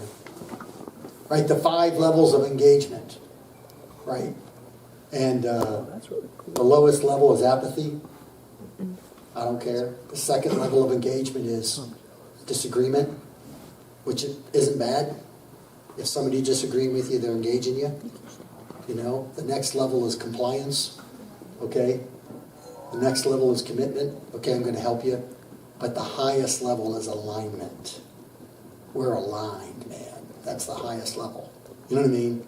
And so when your target is to be aligned, you know what I mean? That causes constant work, right? And constant maintenance. So, but good. Okay. You know, one of the things I've always thought was helpful in this whole process of evaluation, and even if you evaluate yourself and with the board and with your leadership, is when you evaluate yourself, then others aren't evaluating you. Are you following me? Like if you say it first, and that's one of the reasons why we set up that Monday morning meeting, right? Is to say, okay, what's broken? What went wrong? Because if we as a team of individuals can say, this is what went wrong, then you know what's really helpful to me is I don't have to say it to them. And it's helpful to them. And when I sit before the board and say, let me tell you where I blew it, you know what happens? They like me more. I can't figure that out. Like sometimes I think, I have to convince them to like me. I have to tell them how good I am. You know, when we spend time telling people how good we are, they tend not to like us. It's when we tell them where we fail that they like us. So interesting. So, I mean, right? It works in opposite. I mean, even in this one, like when it said empowering leadership and under one of the subcategories, they immediately interpreted it as it was about me. And it was still a healthy score, but it was lower on the health end. And they're like, oh, Pastor, no, we don't feel that way about you. And they all started like coming to my, like feel like they had to protect me. You know, so they're all coming to my side. No, Pastor, who would have scored that? We didn't score that. We don't feel that way.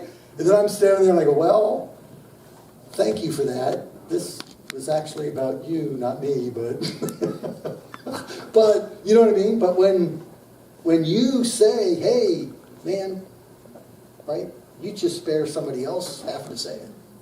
You know? So, but good. Some advantages. We lead with strength. when we evaluate, we lead with strength, right? We know where we have to go. We become more accountable, right, in our leadership when we evaluate. It can bring a sense of fairness and balance to the processes when we evaluate, right? Because I even think about this, I think about the body model. And I think about, I have tendencies to do one of those things, but not all of them well. And some of us are built that way. Some of us are built where the framework, right, the doctrinal issues are the biggest issues in the world to us. So we're doctrine. But maybe we're not working the muscles. Maybe we're not thinking about the waste removal system. Do you know what I mean? And so some of those, they can bring a balance to us. So we gain insights. We build our capacity. We can create an informed plan, when evaluation is an okay thing. So, but now here's the other thing we're going to say about evaluation. It's the same thing I'm going to say when somebody gives you your information. When you evaluate and items are noted, then, and this is what I mean with accountability. Now, once you have taken that which is invisible and you have made it visible, then everybody's going to look and see what happens with it, right? And that's that level of accountability, So, but that accountability just isn't on you, right? As a leader, it's on the team. You know what I mean? So, and you lead that way. You lead that way when somebody says, well, Pastor, you're not, and maybe there's some truth in that, and you own if there's truth in that, but then you always say, well, we're not, right? It's us. We're together in this. It's all of us moving together. And so, right, none of us are solo acts in what it is that happens. So, but good. Okay, any closing comments, thoughts, ideas? What gaping hole did we miss that, Just an area of question for you, and maybe others could answer this in this room. As someone who is so new to all of this, what are some specific areas that you use for yourself in terms of self-evaluation? Like you're talking about me. Yeah. Like evaluating me, not the church as a whole. Yeah. Yeah. So I mentioned to a couple earlier that I've done this in every church I've been in. I don't actually know why I did it. I'm sure I got this idea from somewhere. I can't remember where I got it from. But after I've been in a location for 2 or 3 years, which now means you have to stay in your locations long enough to do this. But I have picked 5 people in the congregation that I know love God, love the church, and love me. That's why it takes some time. And then I've told them, I need you to help me.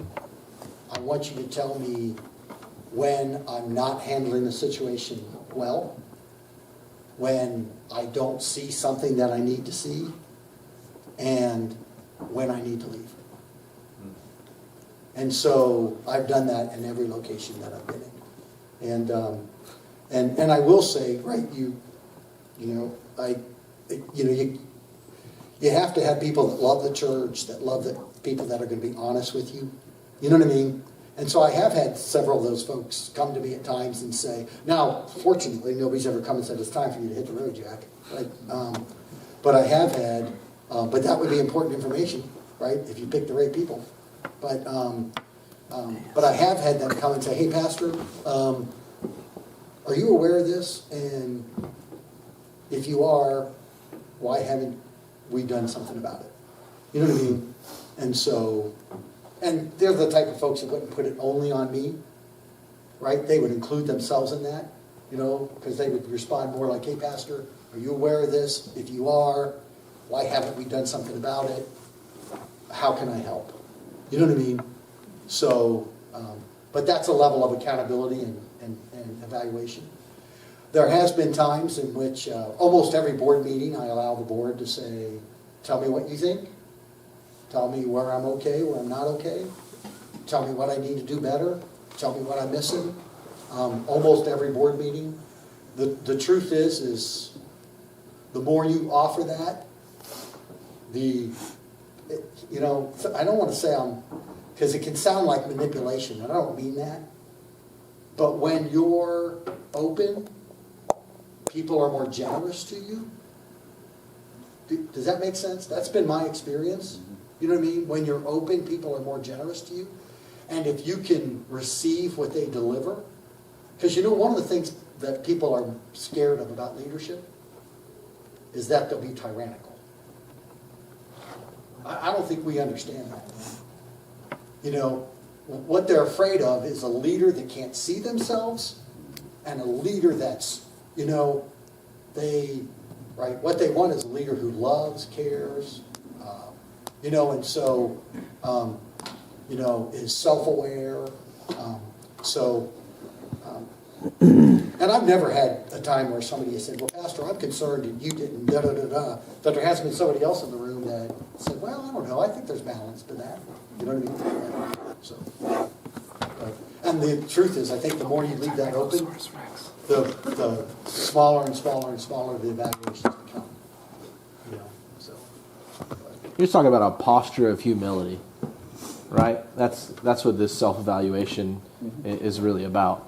And it's when you made me think of it like that, it makes more sense to me, because it's obviously hard for all of us to walk into a room and talk about our flaws, but that's not really what you're asking us to do. You're just asking us to walk into a room of people and to take on that posture of humility.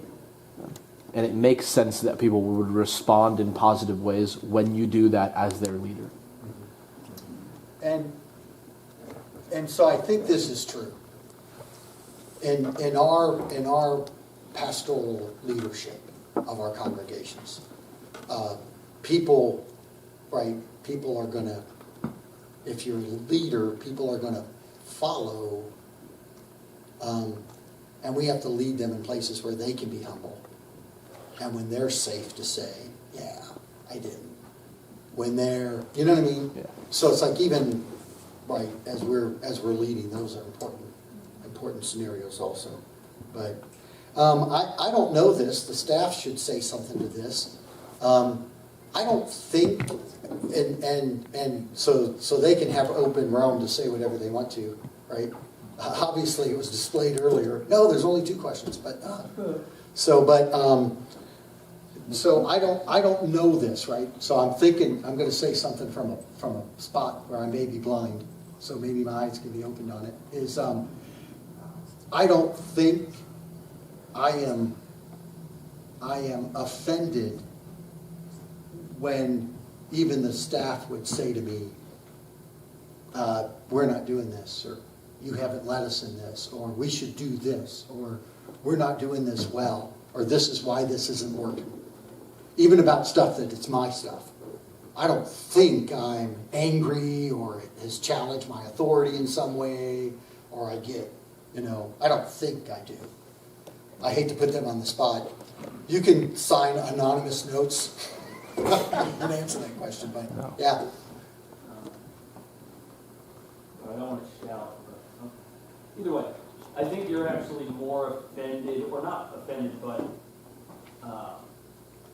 frustrated, or whatever you want to put the word in there, is when you're not made aware, or if I don't come to you and say those things. Yeah. Like those have been the times, like we've had those discussions before, where I have something in my head where I'm like, I don't want to bother him with that. I don't want him to have to deal with that. I'll just do that.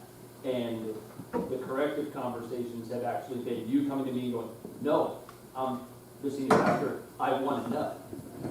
I want to know, so whether I can give advice or support, whatever it is, I want to be able to help with that. So I think in my experience, it's been the opposite. When I don't come to you with stuff, then there's a conversation.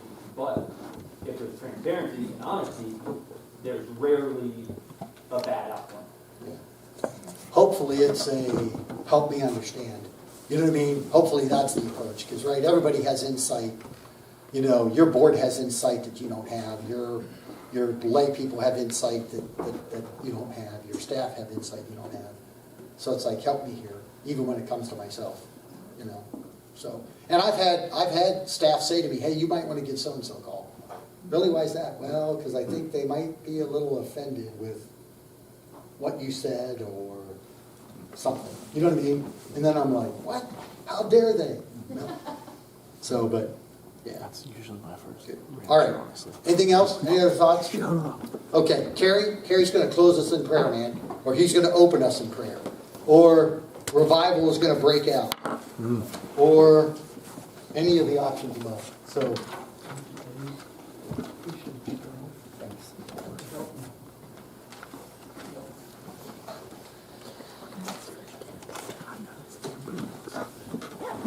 what I like about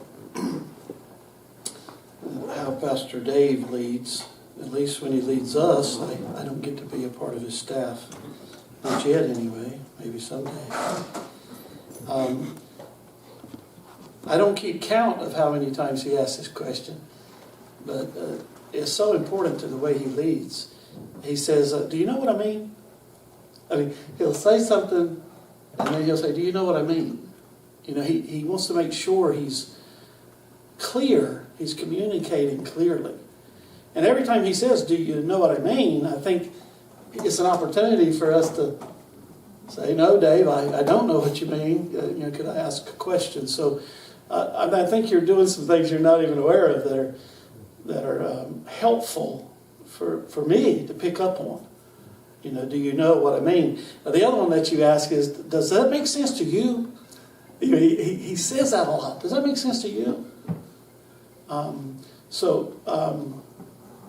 To me, Dave, that there's a humility in that. You know, that you're not just lecturing us. You're turning what you're teaching us into a conversation. You know, thank goodness we're not all talking back the whole time. That would be real tough. But I just wanted to say that. I pay attention, you know. And that was what the Lord showed me just momentarily today. I kept saying, there's something Dave keeps saying that I like. So I just listened for a while. Do you know what I mean? Do y'all know what I mean? Okay. On the evaluation thing, I just want to say that evaluation is always underway. So the question is, I mean, we might pretend it's not. You know, that's just reality. Evaluation is always underway. So the question is, do we want to be the one who leads the evaluation of the ministry? Would you agree with that? Does that make sense to you? If we don't lead the evaluation with a think tank or a group or whatever, evaluation is still going to happen, but it's going to be from one person at a time.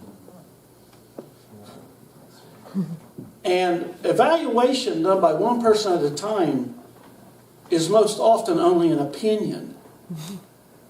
At best, it's a preference. It's not evaluation. So if we don't have evaluation in a group, you know, I believe we really are better together, and I believe we're especially better together when it comes to evaluation. And you said it toward the end that somebody might say, well, Dave, I don't think, and somebody else in the group will say, no, I think we have balance on that. They give their perspective. So I think it's really scary as a pastor to only have evaluation one person at a time. If you have a group evaluation that you lead, when that person comes to you, you're still going to hear that. You're still going to get that one person evaluation. You can say, I'm going to take your thoughts to our evaluation team. That's respectful. Because people deserve to be heard. And if you see them a couple months later and they ask you how did it go, yeah, I didn't get much traction on that. Maybe that's just something you're seeing, but if you have any more questions about, I don't know, I'm just play acting there. But group evaluation is the closest way to get a true evaluation. A true evaluation, what really is happening. And I think we do want to know what really is happening. I have pastors from other districts call me from time to time because I have friends, you know. And I had a pastor from another district, so I don't want y'all to be thinking, who said that to him on our district? This truly was a pastor on another district. It was this week. He has a group. He has a think tank. He invited them all into it. They all love him. But from his perspective, whenever they get together, all they do is gripe. I didn't tell him what I was thinking about that. But I did tell him one thing. And next time I talk to him, I'll tell him another thing, if I feel like the Lord wants me to. He's a young pastor, great pastor, loves God, loves people, loves church. But I did share with him before we hung up, I said, there's one thing I've learned since I left the pastorate that I wish I had learned when I was a pastor. And it may help you with this griping. The Lord is teaching me not to take things so personal.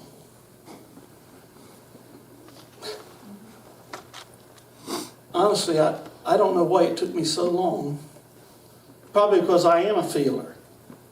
You know that you said at one range you have a 0 maybe? Well, all of mine is over there. And that one-on-one evaluation takes me out, man. Takes me out of the game. Because I think everybody's thinking what this one person said. But since I've been in this role, the Lord has helped me, because I get a lot of evaluations one-on-one in this role. Some of them are evaluations about some of you. And that's always good if they speak that in my presence, because I do help you. If you're helpable, I help you. But the Lord has said to me, Carrie, the Philadelphia district was here before you got here. It's not your district. You're not, it's going to be here when you're gone. Just be a good steward of the time that I'm allowing you to fill this role. And if you make it too much about you personally, Carrie, then it doesn't become much about me. I don't know if that helps you. But do you know what I mean? What was that other line you used? Does that make sense to you? And I think it did help the young pastor. Because he's told me about the people he meets with. They love him. They love the church. He has a blind side. And we just don't like to hear reports from the blind side. We just don't like it. We probably wouldn't be human. But, so, I don't get carried away with your one-on-one evaluations with me just because I'm not taking it as personal as I used to. But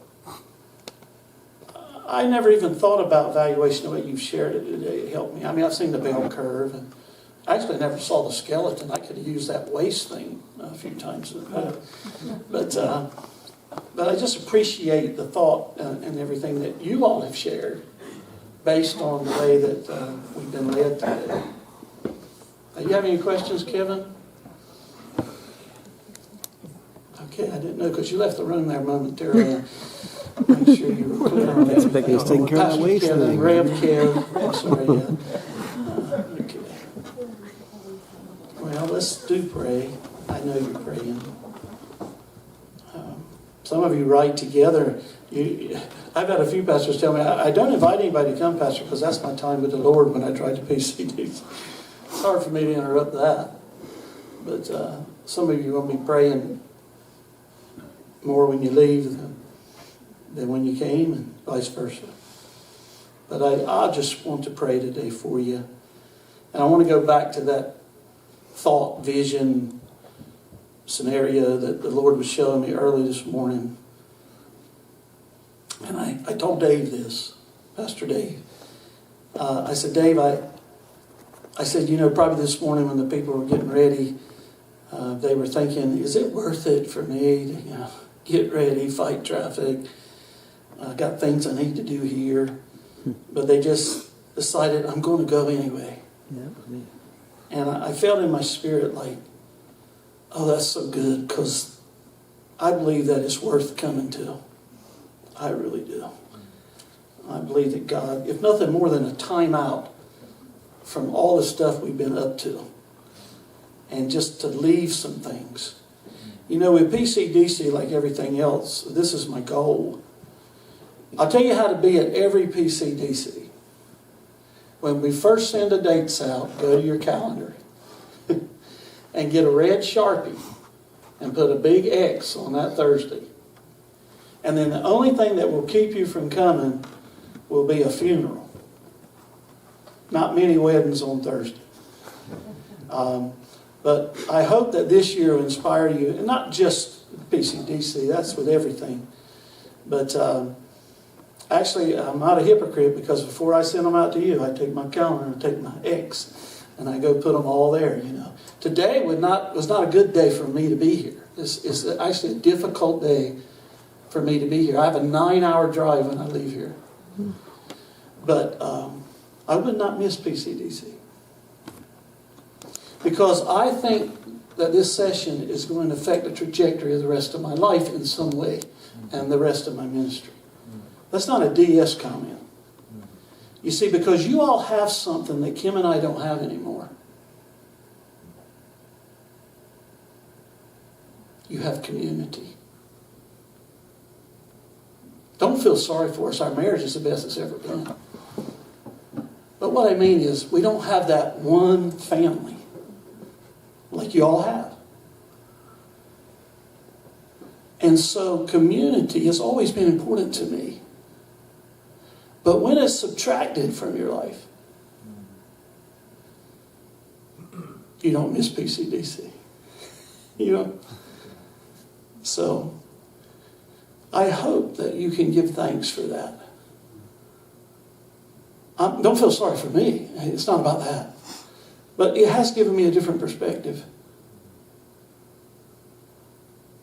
I'm the guy who didn't want to have life groups. I just didn't want to. Because even though I'm a big feeler, I am an introvert, which nobody believes, because every time they see me, I'm talking. That's my job, like Frank Short. You go to his church, every time you see him, he's talking, because he's the preacher. But I fought it tooth and nail having life groups. I think the number one reason we don't have life groups in churches are the pastors. Because I are one. And I just didn't want to do it. I didn't want to have to go to somebody's house every Sunday afternoon and eat some cake that might not be good or something.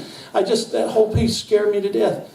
But Kim and I, after we started life groups, probably about 4 or 5 years before I came here, the first 6 months was torture for me. But then it became the most important thing in our life. The most important thing. We're still on the group me text with them. We don't talk much, but we get to see everything going on from a distance. So, I hope that if you feel like you don't have anything anymore, you do have a local community of faith, hope, and love.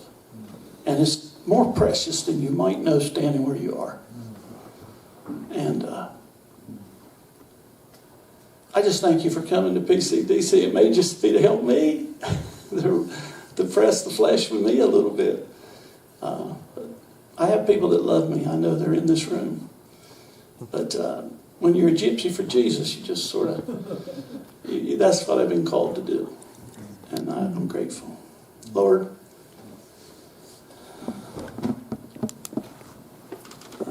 maybe I'm a little tender because I just did that podcast with my mentor, James Sproul, and he talked about how hungry people are for the intimacy of community, especially post-COVID.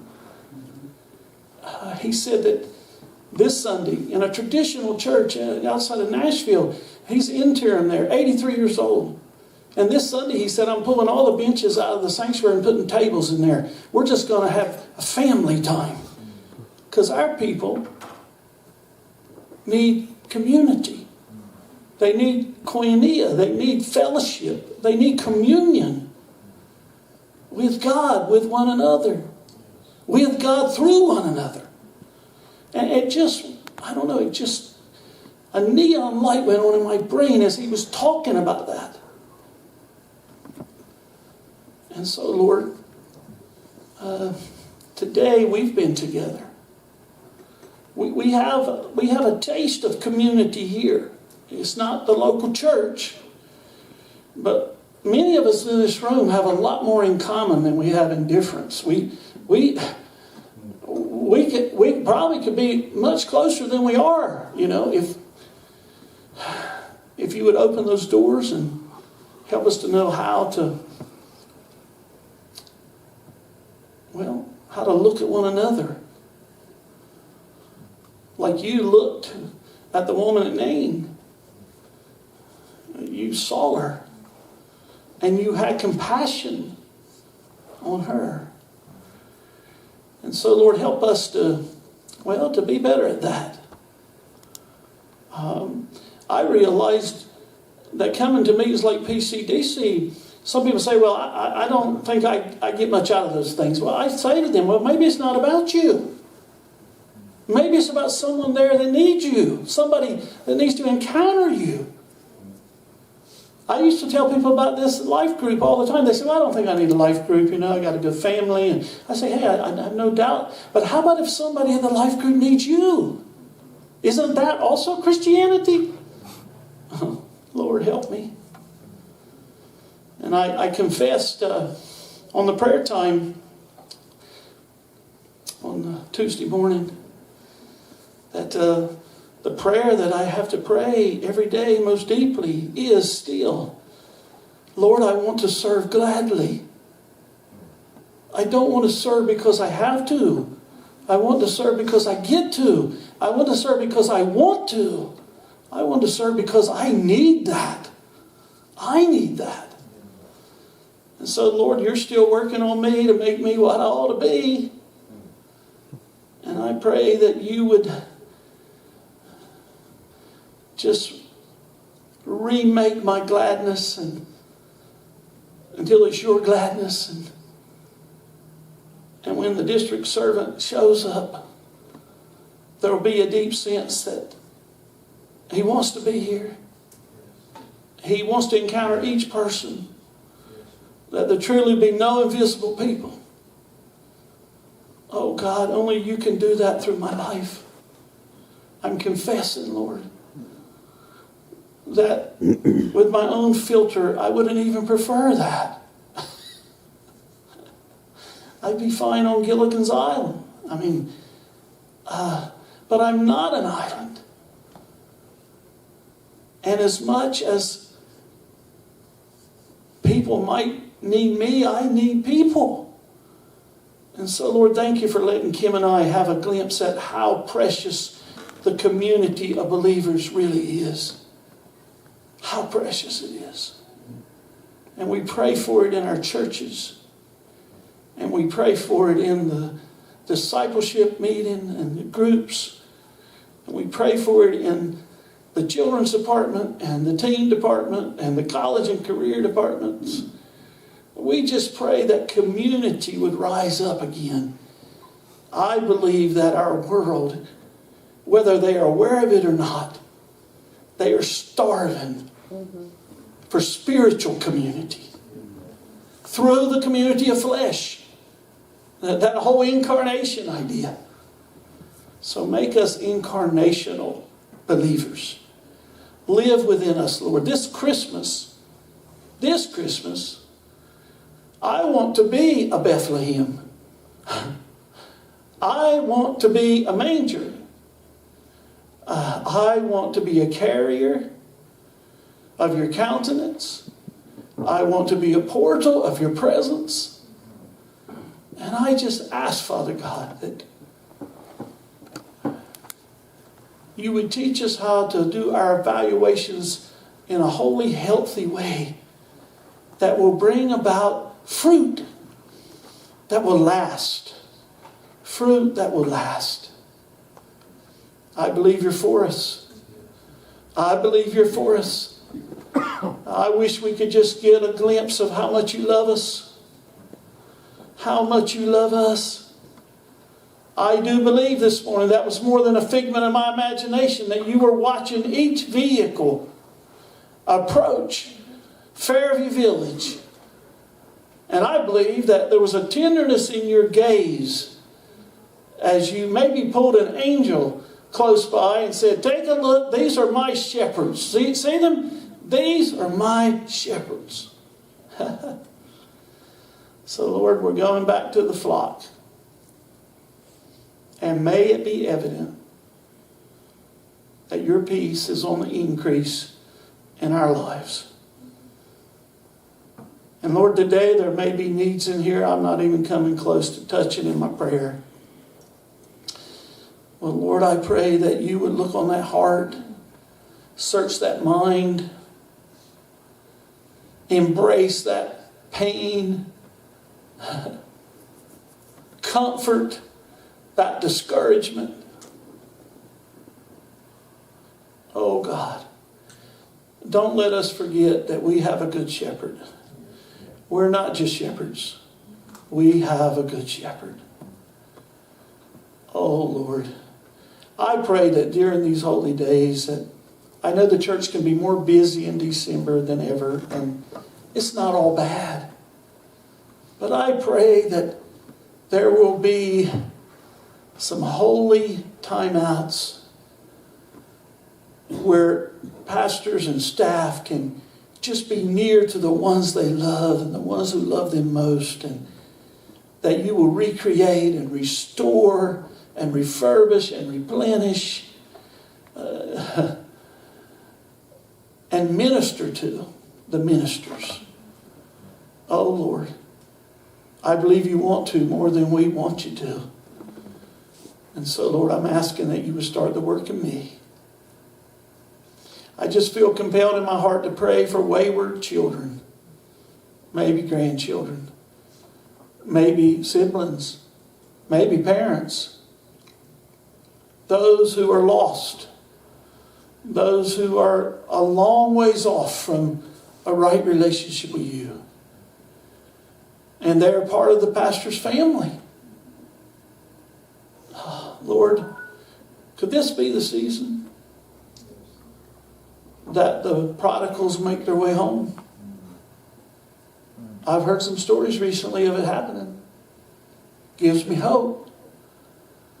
Maybe the conversations that we have during this season would not just be with the church people, but they might be with our own people, our own families. Wouldn't it be beautiful if after the presents are open and the eggnog is gone, that we could have that conversation with that loved one that we've been praying to have? Lord, help us be aware of those moments. When to listen, when to speak. But let us be available. Let us be expecting that you'll give us opportunities with lost loved ones over this holy season. Whoever keeps statistics say that statistically hearts are more open to spiritual things in December than any other month of the year.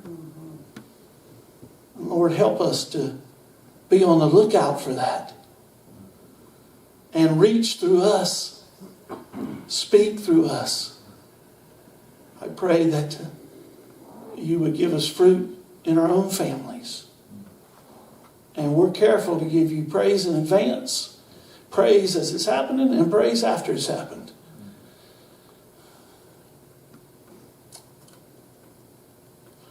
Yesterday I was walking the prayer cathedral, the outdoor cathedral.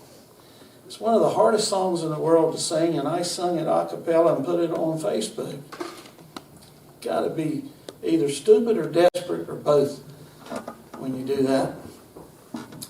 But I was obedient. I felt like the Lord said, you're going to post that. don't even know if I can get the tune, but I want to sing it over you if I can. Our Father, who art in heaven, hallowed be thy name. Thy kingdom come, thy will be done on earth as it is in heaven. Give us this day our daily bread, and forgive us our debts as we forgive our debtors. And lead us not into temptation, but deliver us from evil. For thine is the kingdom and the power and the glory forever.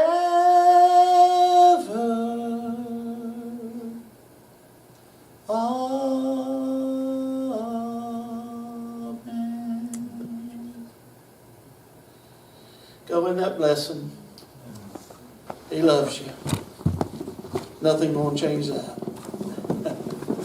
Godspeed for your journey. What?